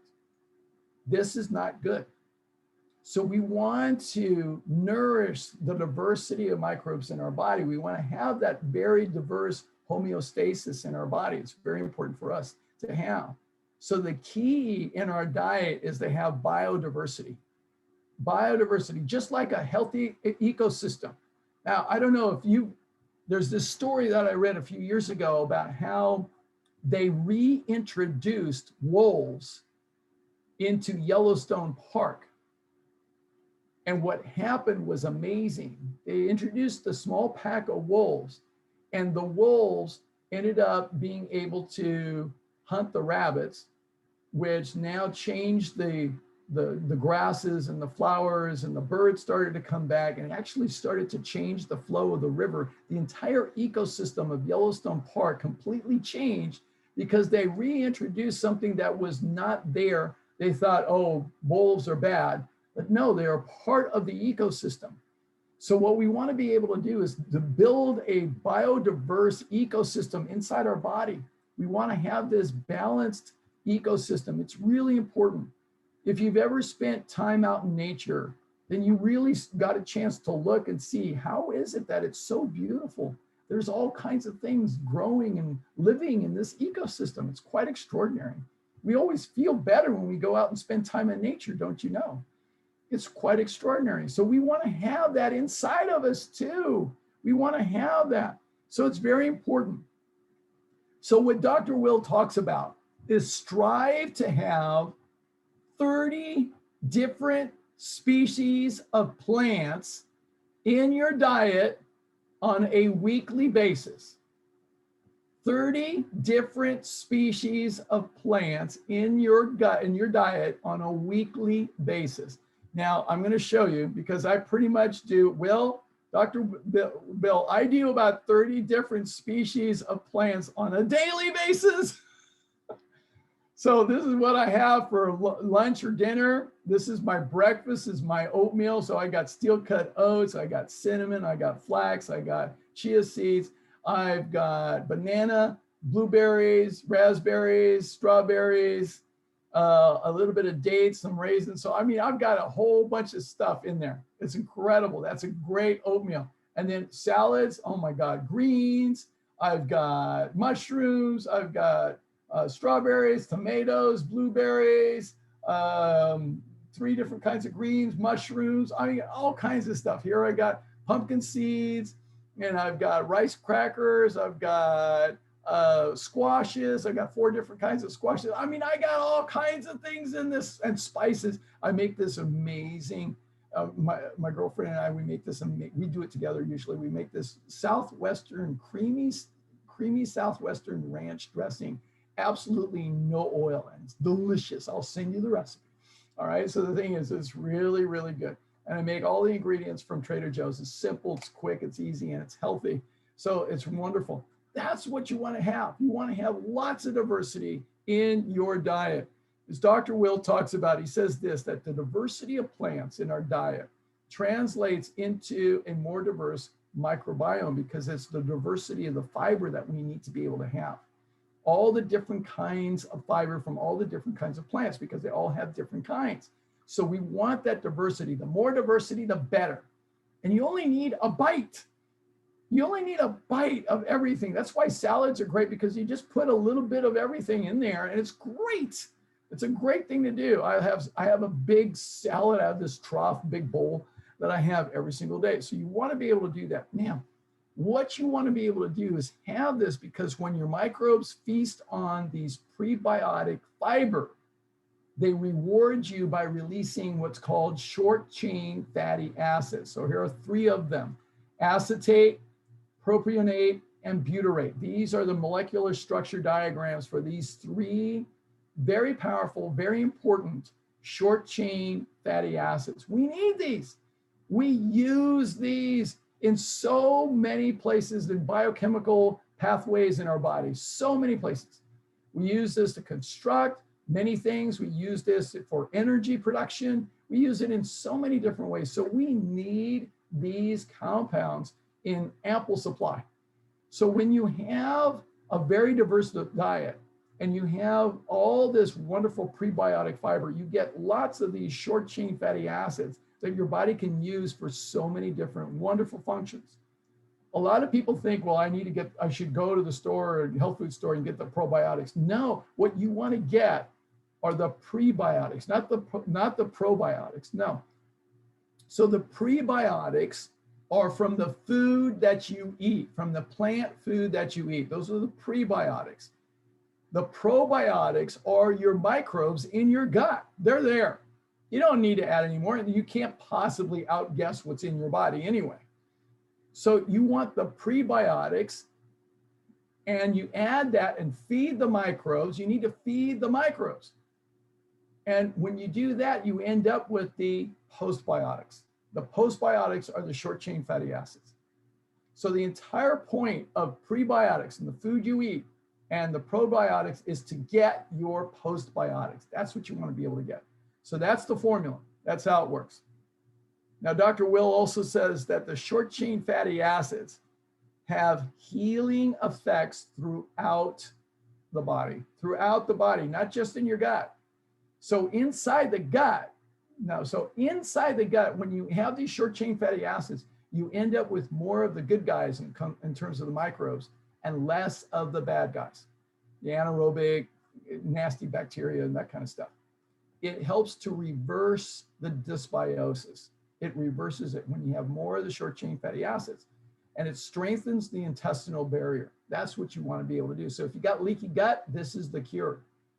This is the cure. All right. So if you got leaky gut, this is the cure. You want to be able to get those short chain fatty acids from the prebiotics, from the food. All right. Don't try to have a purified short chain fatty acids. Don't do that. All right. It improves your motility. Motility is the ability of your intestinal tract to move food along. You want to be able to do that. And it reduces the sensitivity. So a lot of times people have sensitivity to certain foods. You know, a lot of times, sometimes wheat, barley, or rye, maybe people are sensitive to it. And a lot of times it's actually the glyphosate. It's not really the gluten. They choose to go gluten-free, not because of the gluten per se, not because of celiac, but because of the glyphosate and a lot of those traditional foods that have a lot of that Roundup that's used in the harvesting process. So we want to reduce that sensitivity. Now, I always say go organic whenever possible. Whenever possible. So always do that. So we want to heal the body with these short chain fatty acids. And the short chain fatty acids also heal the body throughout the body. So it helps to strengthen our immune system and decrease inflammation. It helps us to actually reverse cancer. It absolutely helps us to do that because it strengthens the immune system. It's going to go about and actually pluck those aberrant cells, those cancerous cells. It's going to be able to kill those cells. There's special cells called T killer cells. I have a whole webinar on cancer. Make sure you check that out. Now, it's going to help to absolutely decrease heart disease, stroke, diabetes, and weight loss. Really important. And improve cognition and brain health. This is a good deal. This is a good deal. You know, have a salad a day, improve everything in your body. Why not?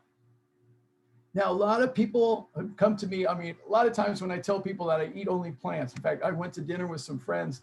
We went to dinner and first thing they asked is, where do you get your protein? How are you going to get your protein?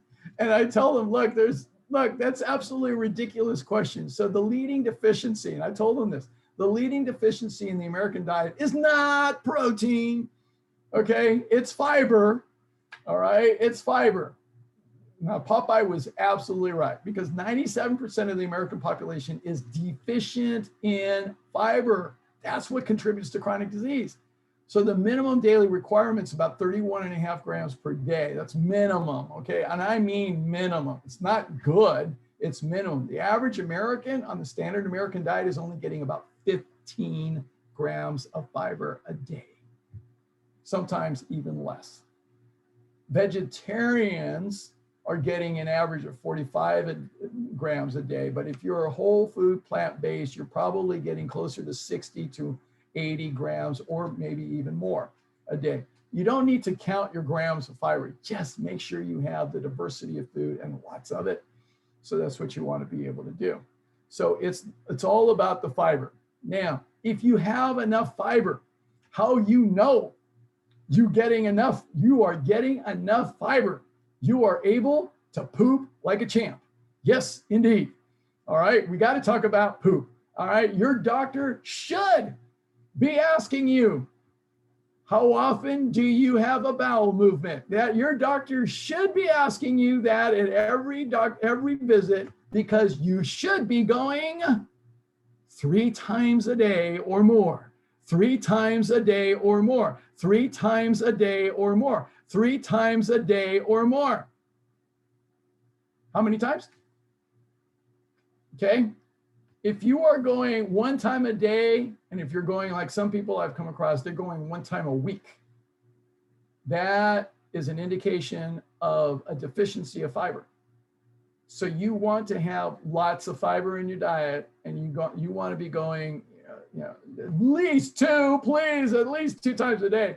All right, gosh, but preferably 3 or more times a day. If you're eating enough fiber, if you're getting really like 60, 70 grams of fiber a day, you're going to be going quite frequently. That's a good thing. And your doctor should also be asking you about the quality of your poop. Your doctor should be showing you this chart and asking you, okay, what does your poop actually look like? Now, if you're not checking your poop, you need to.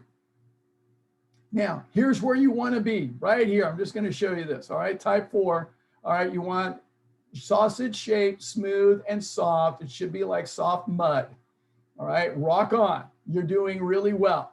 That's where you want to be. If your poop has the consistency of soft mud, you're doing a good job. That's how it should be. There's this wonderful commercial for the poop stools, and it shows the poop coming out of the unicorn like soft serve ice cream. That's perfect. I'll send you the video. Okay, so that's how it should be coming out. All right, so you want to make sure it's doing that, and you can get a poop stool if you need that. So I'll send you that too as well. So you want to make sure it should be like that. Either way, on the other side, from type 1 to type 7, if it's the other ones, you want to make sure you're attending to it. Your doctor should be asking you about this. In fact, I asked the doctors, do you have a poop scale? Do you have this scale up in your office? Because they all should. They really do. So how do we promote good poop, good fiber? We follow it by having a whole foods, not processed foods, plant-based, not animal foods, and this is a fiber-fueled approach. So this is how we create a fiber-fueled approach. All very simple. Now, what fiber looks like for you and me, what good plant-based food looks like, is like this. Okay, legumes, beans, peas, lentils. By the way, you've got over 2,000 species right here in this category. All right, knock yourself out. There's lots of variety. Chickpeas, kidney beans, white beans, the black beans, black-eyed peas, peas. All right, you've got so many different varieties. It's amazing, and it's all good for you. And then whole grains, not processed grains. All right, so millet, spells, amaranth, quinoa, oats, barley, rye. God, the list goes on. I mean, there's so much farro. I mean, I can think of so many. There's wonderful grains, whole grains, not processed grains, not flours. All right, so you want to focus on whole grains. And then in addition, you want starchy vegetables because these are really great vegetables in general, but starchy vegetables are very important for energy. Potatoes are fabulous. There's over 4,000 varieties of potatoes. I had no idea. The Incas were the ones who developed the potatoes originally. Then you got squashes. Squashes are amazing. I've been having all this squash lately. Fantastic stuff. Really great. And it's delicious. You can do so many things with it. Make soups, you can roast it, you can put it in your salads, all kinds of things. Sweet potatoes, fantastic, all kinds. There's a Japanese sweet potato, there's regular sweet potatoes, yams, all kinds. There's many different varieties. All of it is great stuff. Get as much diversity in your diet as possible. And then vegetables, you want lots of vegetables because this has lots of fiber, fantastic.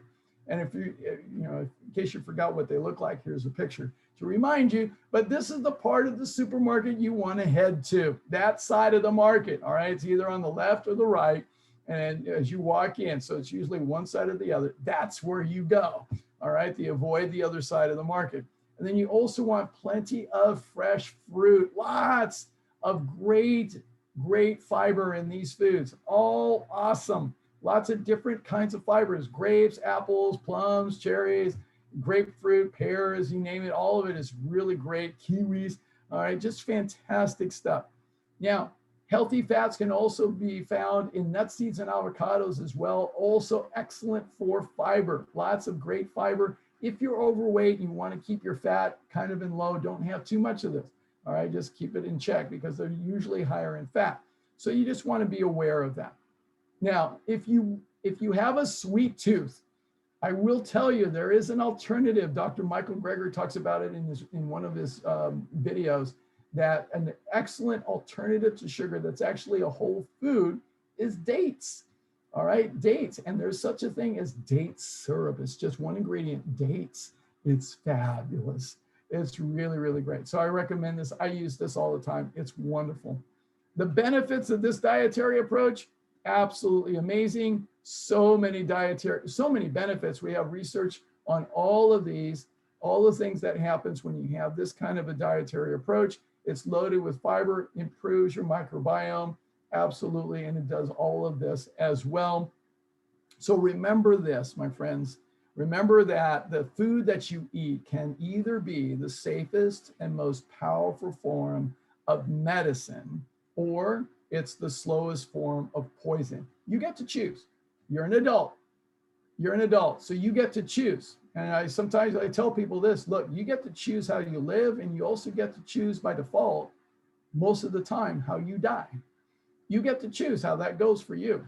All right. So I got to tell you, I've seen far too many people in nursing homes and on hospice. It's not a pleasant way to die. It really isn't. So you want to really choose wisely. As I love that scene in Indiana Jones and the Last Crusade, the guy who chose poorly, he didn't do so well, right? So you want to choose wisely. Choose wisely. And remember that every time you eat or drink, you're either feeding disease or you're fighting it. Again, you get to choose. You get to choose.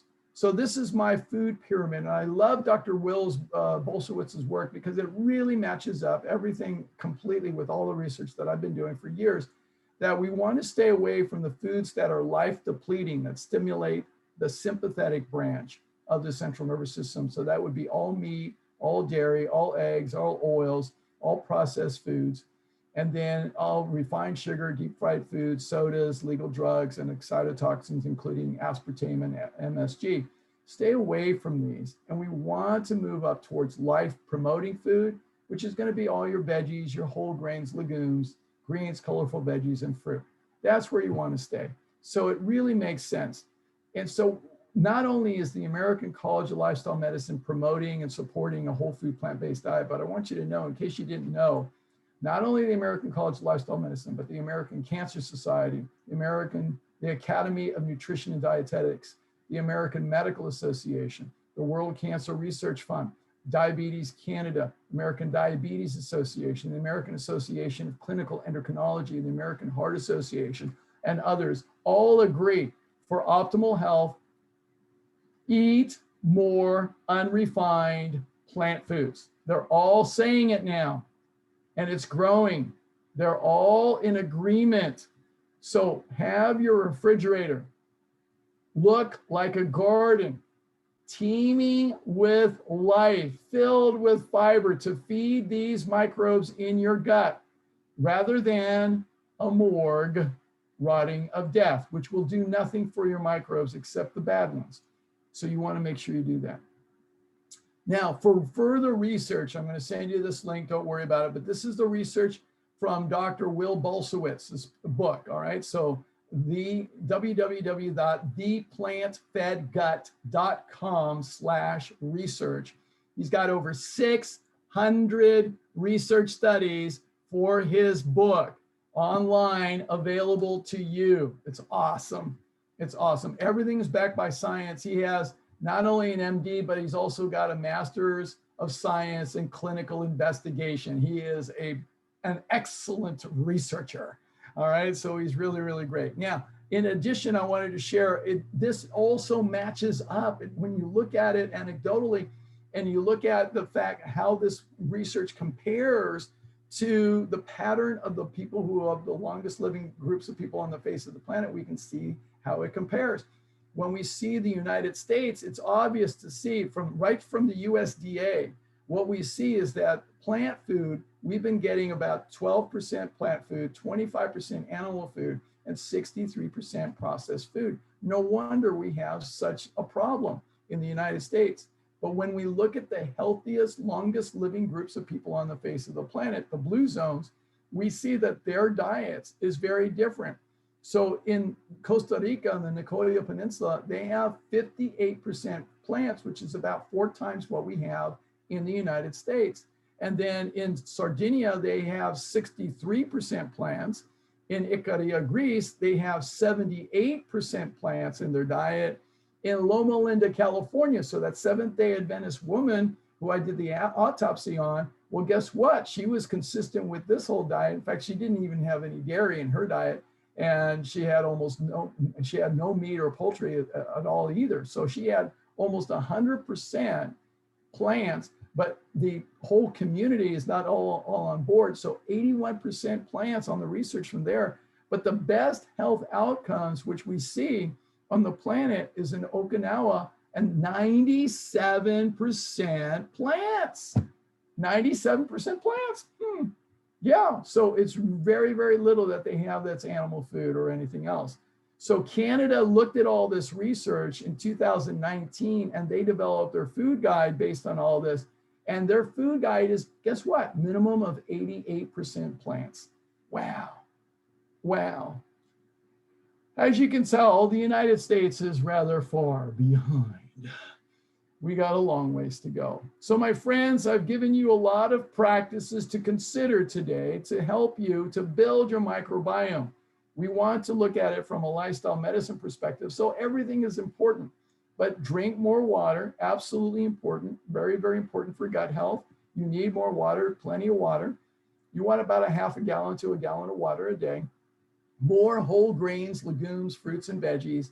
Greater diversity of plants. Remember, you want more different species, more unique species of plants all the time. Reduce your fats, no oil. Move more. Make sure you're moving. Reduce your alcohol, your smoking, and caffeine. Reduce your stress in healthy ways. Healthy relationships absolutely matter to the health of your gut and improve your sleep. All of these matter. All of these matter to your gut, but really what's important is get more fiber, get fiber fueled. So my question for you now is this: would you like to make the rest of your life the best of your life? My hope is that your answer to that question is a resounding yes. So imagine for a moment if you were living a fabulous, amazing life, the rest of your life, absolutely your best life. What would that look like for you? Would that be a life that would be just vibrant? Would it be with lots of activity? Would you be able to do your favorite things and be able to do them for a long time in your life like these people are? Wow, like imagine this. This would be extraordinary, right?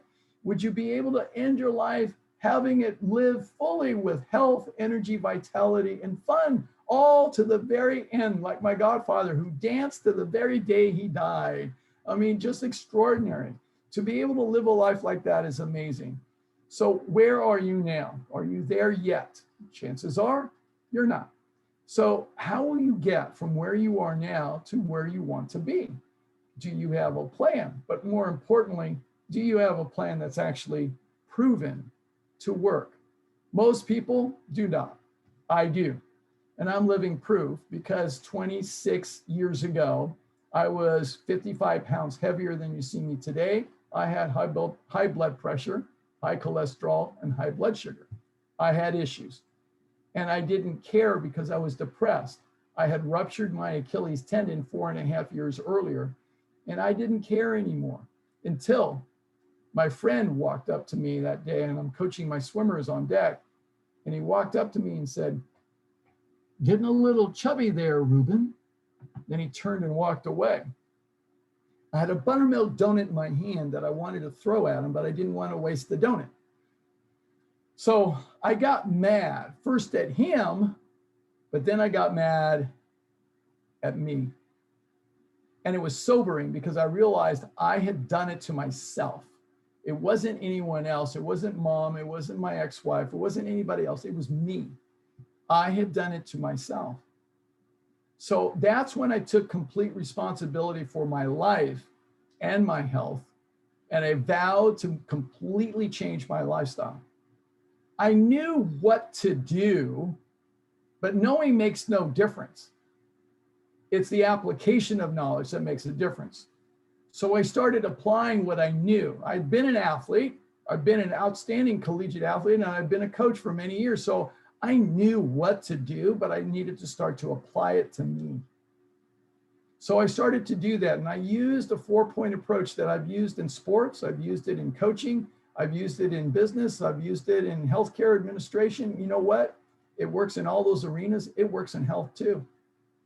It's no mystery. Number one is begin from within, in here. Einstein said the significant problems we face cannot be solved at the same level of thinking we were at when we created them. That means we've got to shift our mindset, our thinking, our attitude, our consciousness, and awareness. That's number one. If we don't address that first, game over. So we got to start there. Second thing, We need a proven strategy, an evidence-based approach, because guess what? Doing the same things over and over again, expecting different results is the definition of, you already know, insanity. So we've got to be smart about this. Third, we need to be intelligent in setting up a network of support and accountability, because left to our own devices, we sabotage ourselves, don't we? At some point, we will. So we need to be intelligent and surround ourselves with the right people so that we have the right support and accountability to keep us moving forward. But even that is still not enough. The fourth thing we need to develop is a track record of consistency. Because guess what? Repetition and consistency lead to the habits that produce the results. Habits produce the results. Inconsistency does not. So we've got to be able to be consistent. 4-point plan, it works in everything that I know of, including health. So just to let you know, this is how I approach everything in my coaching of executives and CEO clients, businesses, and even clients in health. I use the same approach. It's no mystery. So I have several services that I have to offer. I do lifestyle medicine consultations for people. I help them to develop a plan so they know how to get started and get going. So it's a really great place to start. This is my friend John. In this picture, he's 75 pounds lighter than when he started. And he was happy in this picture because all his blood values were completely normal. He was out of harm's way, even though he knew he still had more work to do. I also have a group coaching program. The next one's coming up soon, starting in June. It's going to be online again. So we're going to do June 5th and 6th and 12th and 13th, 2 weekends, where we do online instruction, followed by 12 weeks of small group coaching, 1 hour a week with me, and it's phenomenal. It's great. I create community. You have a chance to get coaching and support. It's a fabulous program. It's really, really great. And I have a very extensive program and a curriculum for it. I cover the mindset first and foremost on the first weekend. And the second weekend, we go into the areas of lifestyle medicine that you can get started in to make a difference. There's even more, but I cover a lot of territory in this. So it's really great. One of my graduates, here she is. This is Donna, who's a retired nurse. When she first started with me in April of 2018, she said, "Ruben, I've been plant-based for 8 years, but still I have issues with my weight, with my blood pressure, and a few other things. So I'm trying to get this dialed in." So it was great. She did the program several times and we dialed in the program. So here she is 60 pounds lighter and here she is 70 pounds lighter. That was January 2020. Oh, update, she's still doing it. She's doing so well. She's walking 10, 12, 13 miles a day. I mean, she's doing just extraordinary, following the plan. She's an amazing human being. She's 69 years old and just living her best life. She will tell you she's living her best life now. She really is. In addition, I also do lifestyle medicine programs for organizations and companies. So I do it in the workplace to help you actually have a more vibrant, productive, and amazingly healthy workforce. And that ends up being a more productive workforce and a more profitable organization. So it works really well. In addition, here's my contact information that I have, but I want to leave you with this quote, one of my favorite quotes.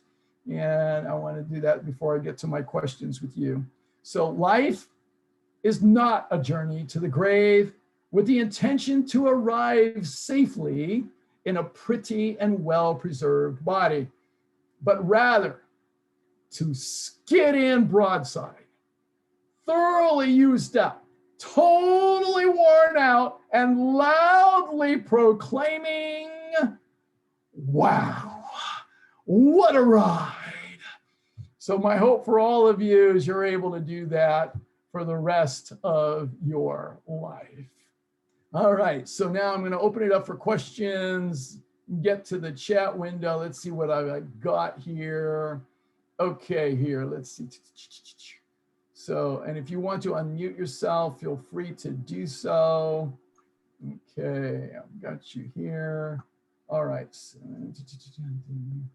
All right, my mom died at 71 from Alzheimer's, didn't know about whole food, plant-based living. All right, really great, Marcia. All right, well, now that you know, so dive into all the stuff I have for you.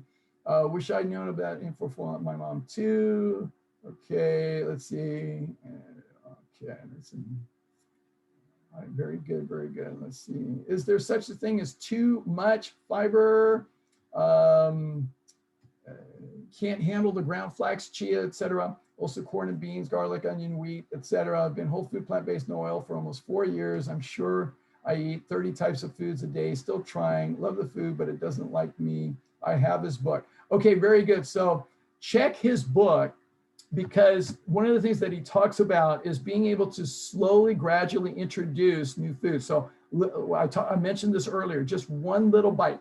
That's all you need. One little bite of everything. That's all you need to do. Don't do too much that it aggravates you. Just one little bite, just a little bit, just to introduce that to your microbiome to help build the bacteria. So the problem is this: if you have starved out those bacteria over a long period of time from beforehand, and now they're almost all dead or all gone, you have to rebuild the microbiome. So it takes time to do that.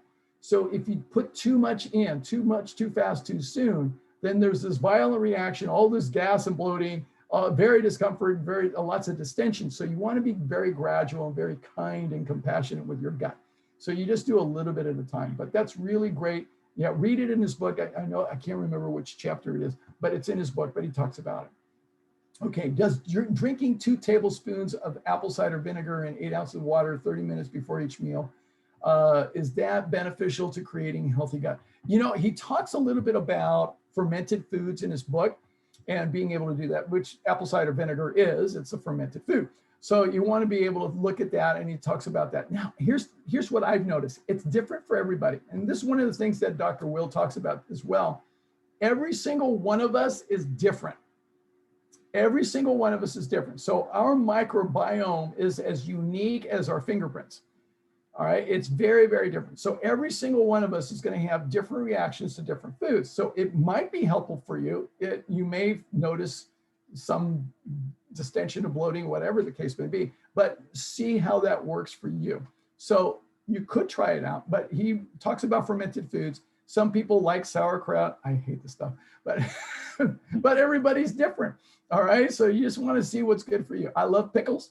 All right, so the thing is, you got to find out what works for you. But there's benefits of fermented food. He does talk about it in the book. All right, let's see. I mentioned reduced fats. Oil, of course, should be avoided.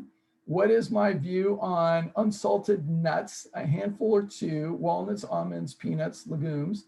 I have no medical issues whatsoever and on no medications except nature's bounty. Just curious on your view on nuts. So here's the thing. Nuts are actually a wonderful food. If you're healthy and fit, they're great. We have tremendous research. For instance, we did this research on protein sources. So people who were on protein from meat, dairy, and eggs versus people who had protein from nuts and seeds.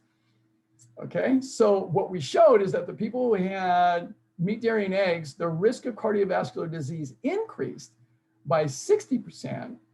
People who got their protein from nuts and seeds, their risk of cardiovascular disease decreased by 40%.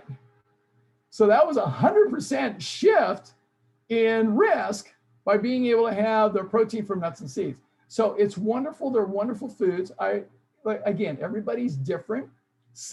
If I get too many nuts, I have a reaction. So for me, it's too much. I don't eat nuts too often. If I have a little bit, I'm fine. So everybody's a little bit different, but they're wonderful. They're wonderful. All right. I just had a salad today. It had pumpkin seeds and it had all kinds of other things in there. I have chia seeds and I have flax in my oatmeal. I mean, all that stuff is good. Find out what works in your body. Again, a little bit at a time, test it out, but those are all perfectly good. Now, if you're fit and you're healthy and you're burning fat, then your fat metabolism is high, which is a good thing. So then you can use those fats very, very well, and it's not a problem. If you're diabetic and you're overweight, or you have cardiovascular disease, or you got cancer, you probably have an oil slick inside your cells. Those people, I caution them from having too many nut seeds and avocados. Dr. Neil Barnard's program on diabetes, what he did, he had them have unlimited amount of whole grains, legumes, fruits and vegetables, but no nuts, seeds, and avocados in order to decrease the oil slick inside the cell. And that's what ended up helping to completely reverse diabetes. So that's one of the things that we see. So it varies based on the person. So great question. Okay, let's see. We got another question, Lois. Any tips on what types of preparation you should do prior to preparing for a colonoscopy, such as what to eat weeks before? Good question. So here's what I say. First of all, if you're following a whole food plant-based diet and you've been doing that for quite some time, like I have, okay, so for me, I wouldn't even consider doing a colonoscopy. It's just like, it's a waste of time, money, and energy as far as I'm concerned, okay? So I'm not doing it. So the thing is, if you are at risk because you have some problems and you have some symptoms going on, then what you want to think about doing is doing exactly what we talked about today. Get your diet in order with fiber. Get as much of a plant-based diet, a fiber-fueled diet going. Get that started now. I would start that right away, sooner rather than later. All right, so you want to be able to have a fiber-fueled diet and eliminate all the things that cause sympathetic reactions. So eliminate all the toxics. So that's your meat, dairy, eggs, oils, processed foods, sugar, fried foods, all of the caffeine, nicotine, alcohol, aspartame, aspartame and MSG, all of that. You want to eliminate everything on the bottom of my food pyramid. So eliminate all of that, get everything to promote a parasympathetic state in your body, work on your sleep, drink your water, everything that we talked about at the end, all those practices, do all that. So do all that. So make sure you're doing that. Okay, so those are my tips for you to help you. And then you can work with somebody like a professional like me and make sure that you're doing everything and set you up for that. All right, let's see. For bowel obstruction, dietitian advised a low insoluble fiber diet. Seems backwards to me. Yes, it does, doesn't it? Yeah, any thoughts? So Dr. Will talks about, your gut health, but you want to be able to get this book. So I'd recommend that you definitely read his book. It's very interesting because I've seen bowel obstruction before. Now, there is a situation where in some people there are genetic malformations of the intestinal tract. Now, this actually happened with my ex-wife many years ago.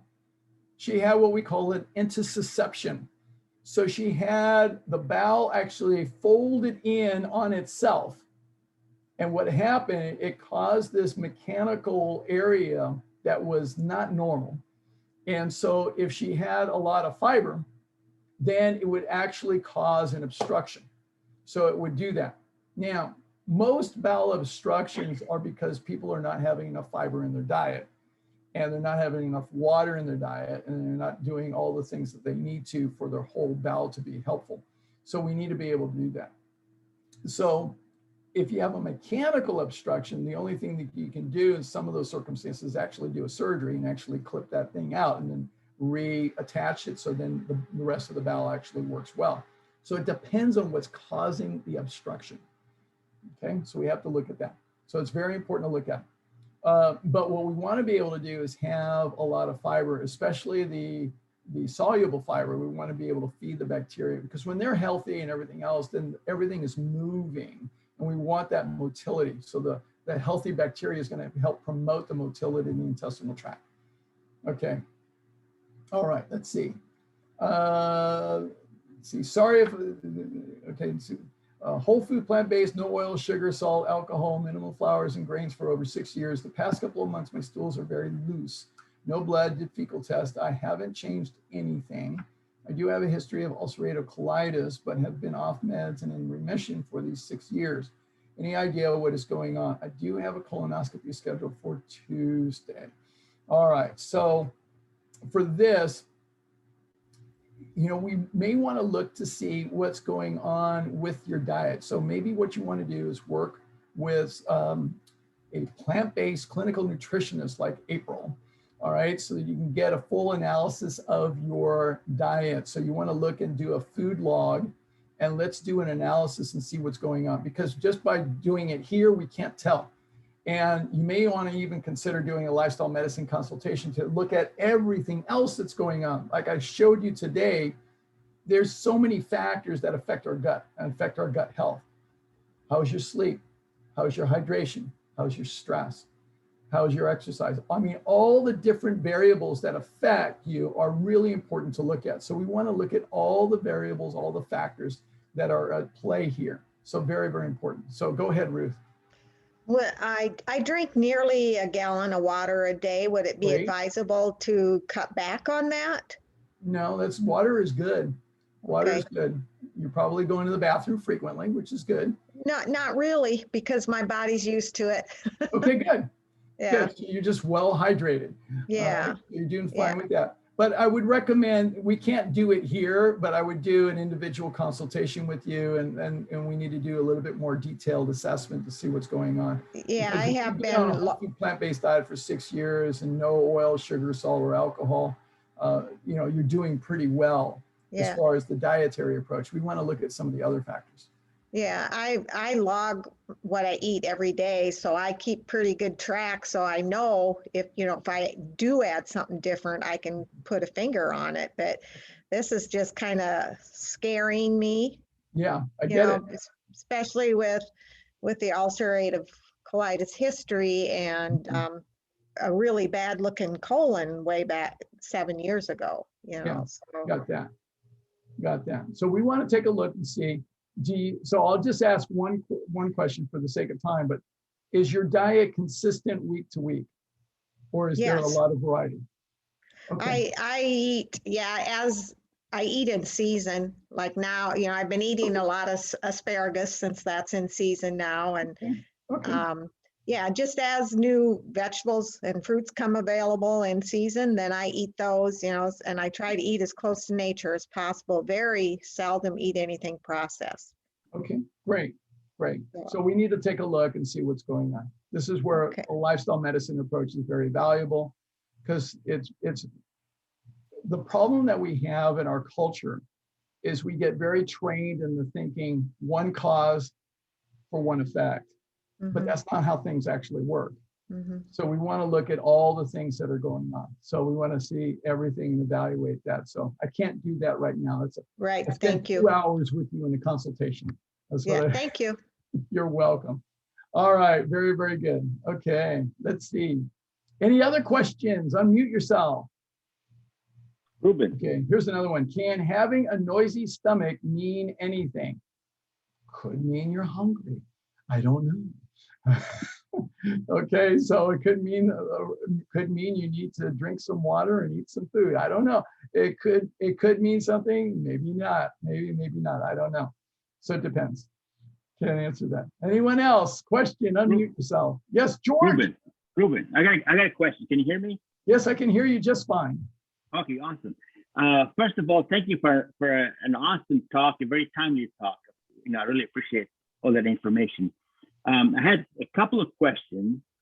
One is, if we are killing the good bacteria by drinking alcohol and drinking coffee and things like that, and we've done that, you know, we might want to turn over a new leaf and not do that. But then we're gonna try to do that by eating legumes and things like that. But usually those are cooked, you know, a lot. So there is no good bacteria in chili, let's say, because we've cooked it for so long that we've killed all the bacteria in it. So would taking any probiotics be beneficial, like the kinds that you might find at the store, like Lactobacillus acidophilus or some other, you know, kind of good bacteria? Would that help, or should we just eat more dirty fruits and vegetables to hopefully get the bacteria from that?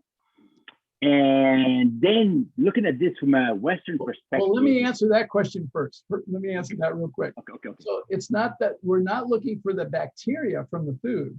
We're looking for the soluble and insoluble fiber. So the bacteria is already in our gut. It's already there.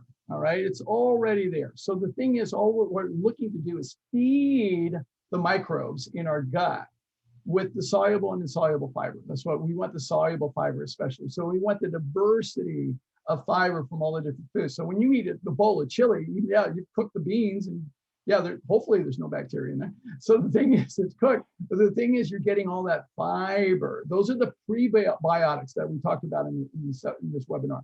So we want the prebiotics. That is what's going to then feed the probiotics, or the bacteria that are already in our gut. They're already inside us, right? You don't need to go to the store, the health food store, and get the jar of the probiotics. Don't need to waste your money and time with that. Don't do that. Okay, that's a waste of time and money. You want the prebiotics, which is the fiber from the food. That feeds the bacteria, and now they start to proliferate, and you start to have more of those good guys, and then they will then produce those postbiotics, which are the short-chain fatty acids. So that's what you want to be able to do. Okay, next question. Great. Okay, the second question, and looking at it from a Western perspective point of view, since we know that we need short-chain fatty acids, such as the propionate, the butyrate, and the acetate, I believe was. Right, acetate, yeah. Why don't we take these three and put them in a capsule and have everybody swallow it? More profound words from a pharmacist have never been spoken.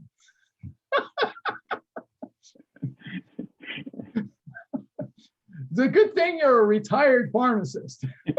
So the thing is, we're always looking for shortcuts. All right, let's just take those three, put them in a bottle and a pill, and just take those, and we'll be done with it. We don't have to worry about anything. But that's not how the body works, right? It's like, no, we need the actual food.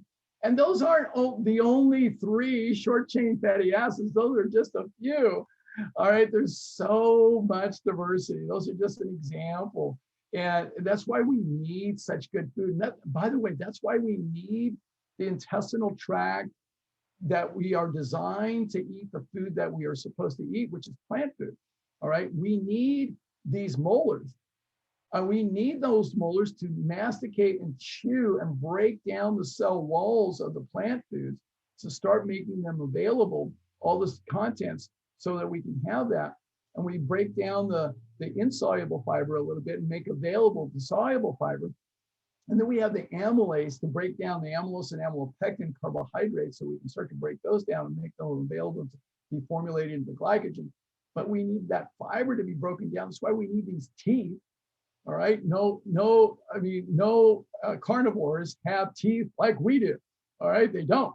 All right, so we can masticate and chew and break that down. We should chew it to a pulp, and then we swallow it, and then we've got this incredible intestinal system, and the acid in our gut is going to be able to help break those down even further. So doing it in a pill is not conducive to creating the whole process of making them available when they're supposed to be made available. So when we chew the food down, what happens, the digestive process and the length of time and the process and temperature and everything else breaks it down at the right time, at the right place, and it gets released into our bloodstream. So no shortcuts. You want shortcuts, George? I don't have any shortcuts. Sorry.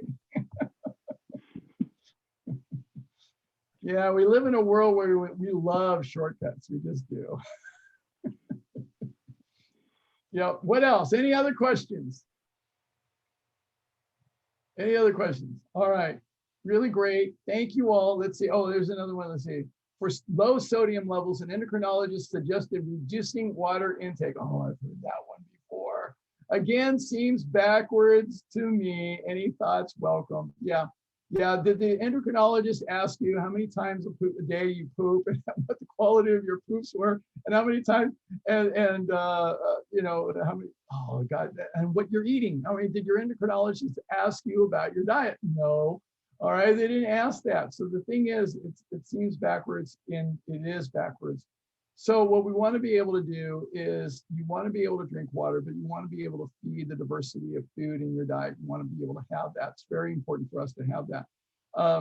Now, sometimes there is something called hyponatremia, which is low sodium, that's really low, but most people don't have really low sodium levels. Usually it's just I'm willing to bet for you, it's just a little bit low. It's just a little bit low, right? I'm willing to bet it's just a little bit low. So therefore the flags on the blood values is low. So you have to look, you have to understand how the blood values are determined. So blood values are determined, it's a bell-shaped curve. It's a bell-shaped curve. So that what they do is, and I did laboratory science. I was going to be a medical technologist if I didn't go to medical school. So they do a bell-shaped curve, and then what happens, it's 2 standard deviations that defines the range for the blood values of any test that they do.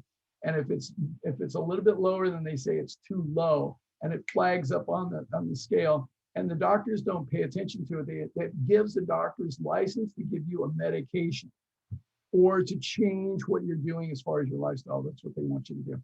It's not necessarily an alarm. So we have to look at the whole picture again. We need to do a comprehensive lifestyle medicine evaluation to see what's really going on. But it's seldom a problem. Usually if it's a little bit low and everything else is great, then I'm not even concerned. So that's what I have to look at. Okay, let's see. Will I post the link? Lois, go ahead and send me an email and I'll send you the breathing exercises. I'll send that to you. So just send me an email. Not a problem. Okay, great. Thank you all. Thank you all for being here. It's just been wonderful to share Mother's Day with you. Yes, I called my mother, had a wonderful conversation with her. And thank you for spending this time with me. Thank you for your questions and your participation. My request of all of you, one major significant request, please share this information with your friends, with your family members, and you can save lives, all right? We're all out here to save lives. That's what we're out to do in lifestyle medicine. We're out to really change healthcare and really have a chance for people to really live thriving, healthy, happy lives. So thank you so much. Marcel is here in the house. Oh my God, my buddy Marcel. How's it going? How's it going, Ruben? Ruben, before you get off, where did you get your date sugar from? My what? Where did you purchase your date sugar? Oh, date sugar. I'm going to put that in the email from it's called justdatesyrup.com. Okay. Justdatesyrup.com. It's fabulous. Okay, yes. Put that in your email, please. Did you go through a regimen to kind of get yourself off of sugar onto dates, or how did you do it? You know, sure, it's a great question. I'll address this one because it's so important. Yes. Sugar is a refined processed food, and it acts no different than any other drug like cocaine. Correct. Okay, like nicotine, like many other things. All right, caffeine is a drug, in case you didn't know. All right, so it's a refined substance and it's very much a drug. And so it's going to cause addiction in the brain. It's going to cause the reward centers of the hippocampus to light up. I mean, they just light up. In fact, we have the brain scans that actually show that if we have sugar in our diet, it lights up the hippocampus stronger than cocaine does. Now, I'm not suggesting that you switch from sugar to cocaine. Don't do that. Okay. All right. However, because cocaine will kill you too, but sugar kills us slowly. So the problem with it, it's an addictive substance, and there is both a physical and a psychological addiction when we have refined sugar in our diet. So we get hooked, and people call it a sweet tooth. It's more like a sweet brain. So our brain is completely addicted. I know, I've been there. I've done that, okay? So I know fully well because I was on the caffeine and sugar high, let me tell you. Mountain Dews was my drug of choice. Okay, that was my drug of choice. I did that for quite some time. For 4.5 years, I did Mountain Dews. So the thing about it, you have to treat it like you would any other addiction, whether it's alcohol, whether it's cocaine, anything else. In my opinion, it's very, very, very hard to scale it down gradually. What you have to do is you have to get off of it, and you have to replace it with another substance that can actually be healthy for you.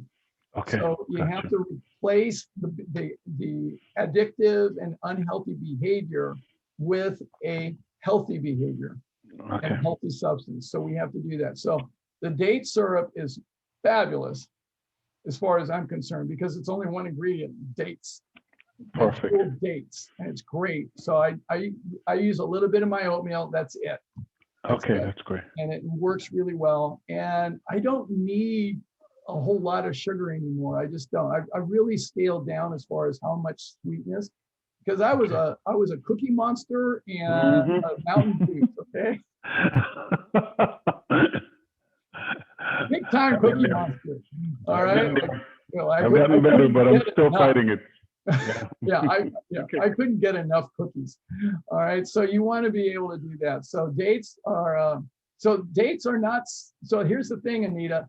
Dates, all fruit is fructose, but the thing is, there's a difference in unrefined sugar versus refined sugar. There's a complete chemical difference in how they present to the body. So when you have unrefined sugar, there's a complete different chemistry in how the body actually responds to it.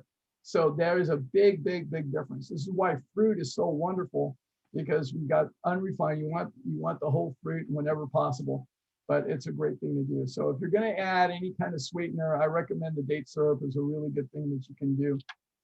It's a great addition to that. So, all right. Awesome. Hope that was helpful for you, Marcel. Yes, absolutely. Thank you so much. Great to see you. I saw you out there dancing. Didn't get a chance to say hello. I know. If you're there Thursday, I saw you there with your lovely lady. Yes, thank you. Yeah, thank you. I'll come by and say hi the next time. Please do. Please do. All right, everyone. Next week is a fabulous follow-up to this session. We're going to talk about freedom from autoimmune disorders. And I'm going to feature some of the work of one of my very dear colleagues, Dr. Brooke Goldner, and really fabulous material, outstanding stuff. So I'm going to build on that. Fantastic, fantastic stuff. So pass the word along, let people know. I'm here to serve you. If you have any questions at all, please feel free to contact me. I'm here to serve you. Thank you for your time. Live long and prosper. Absolutely. Okay. Bye all. Take care.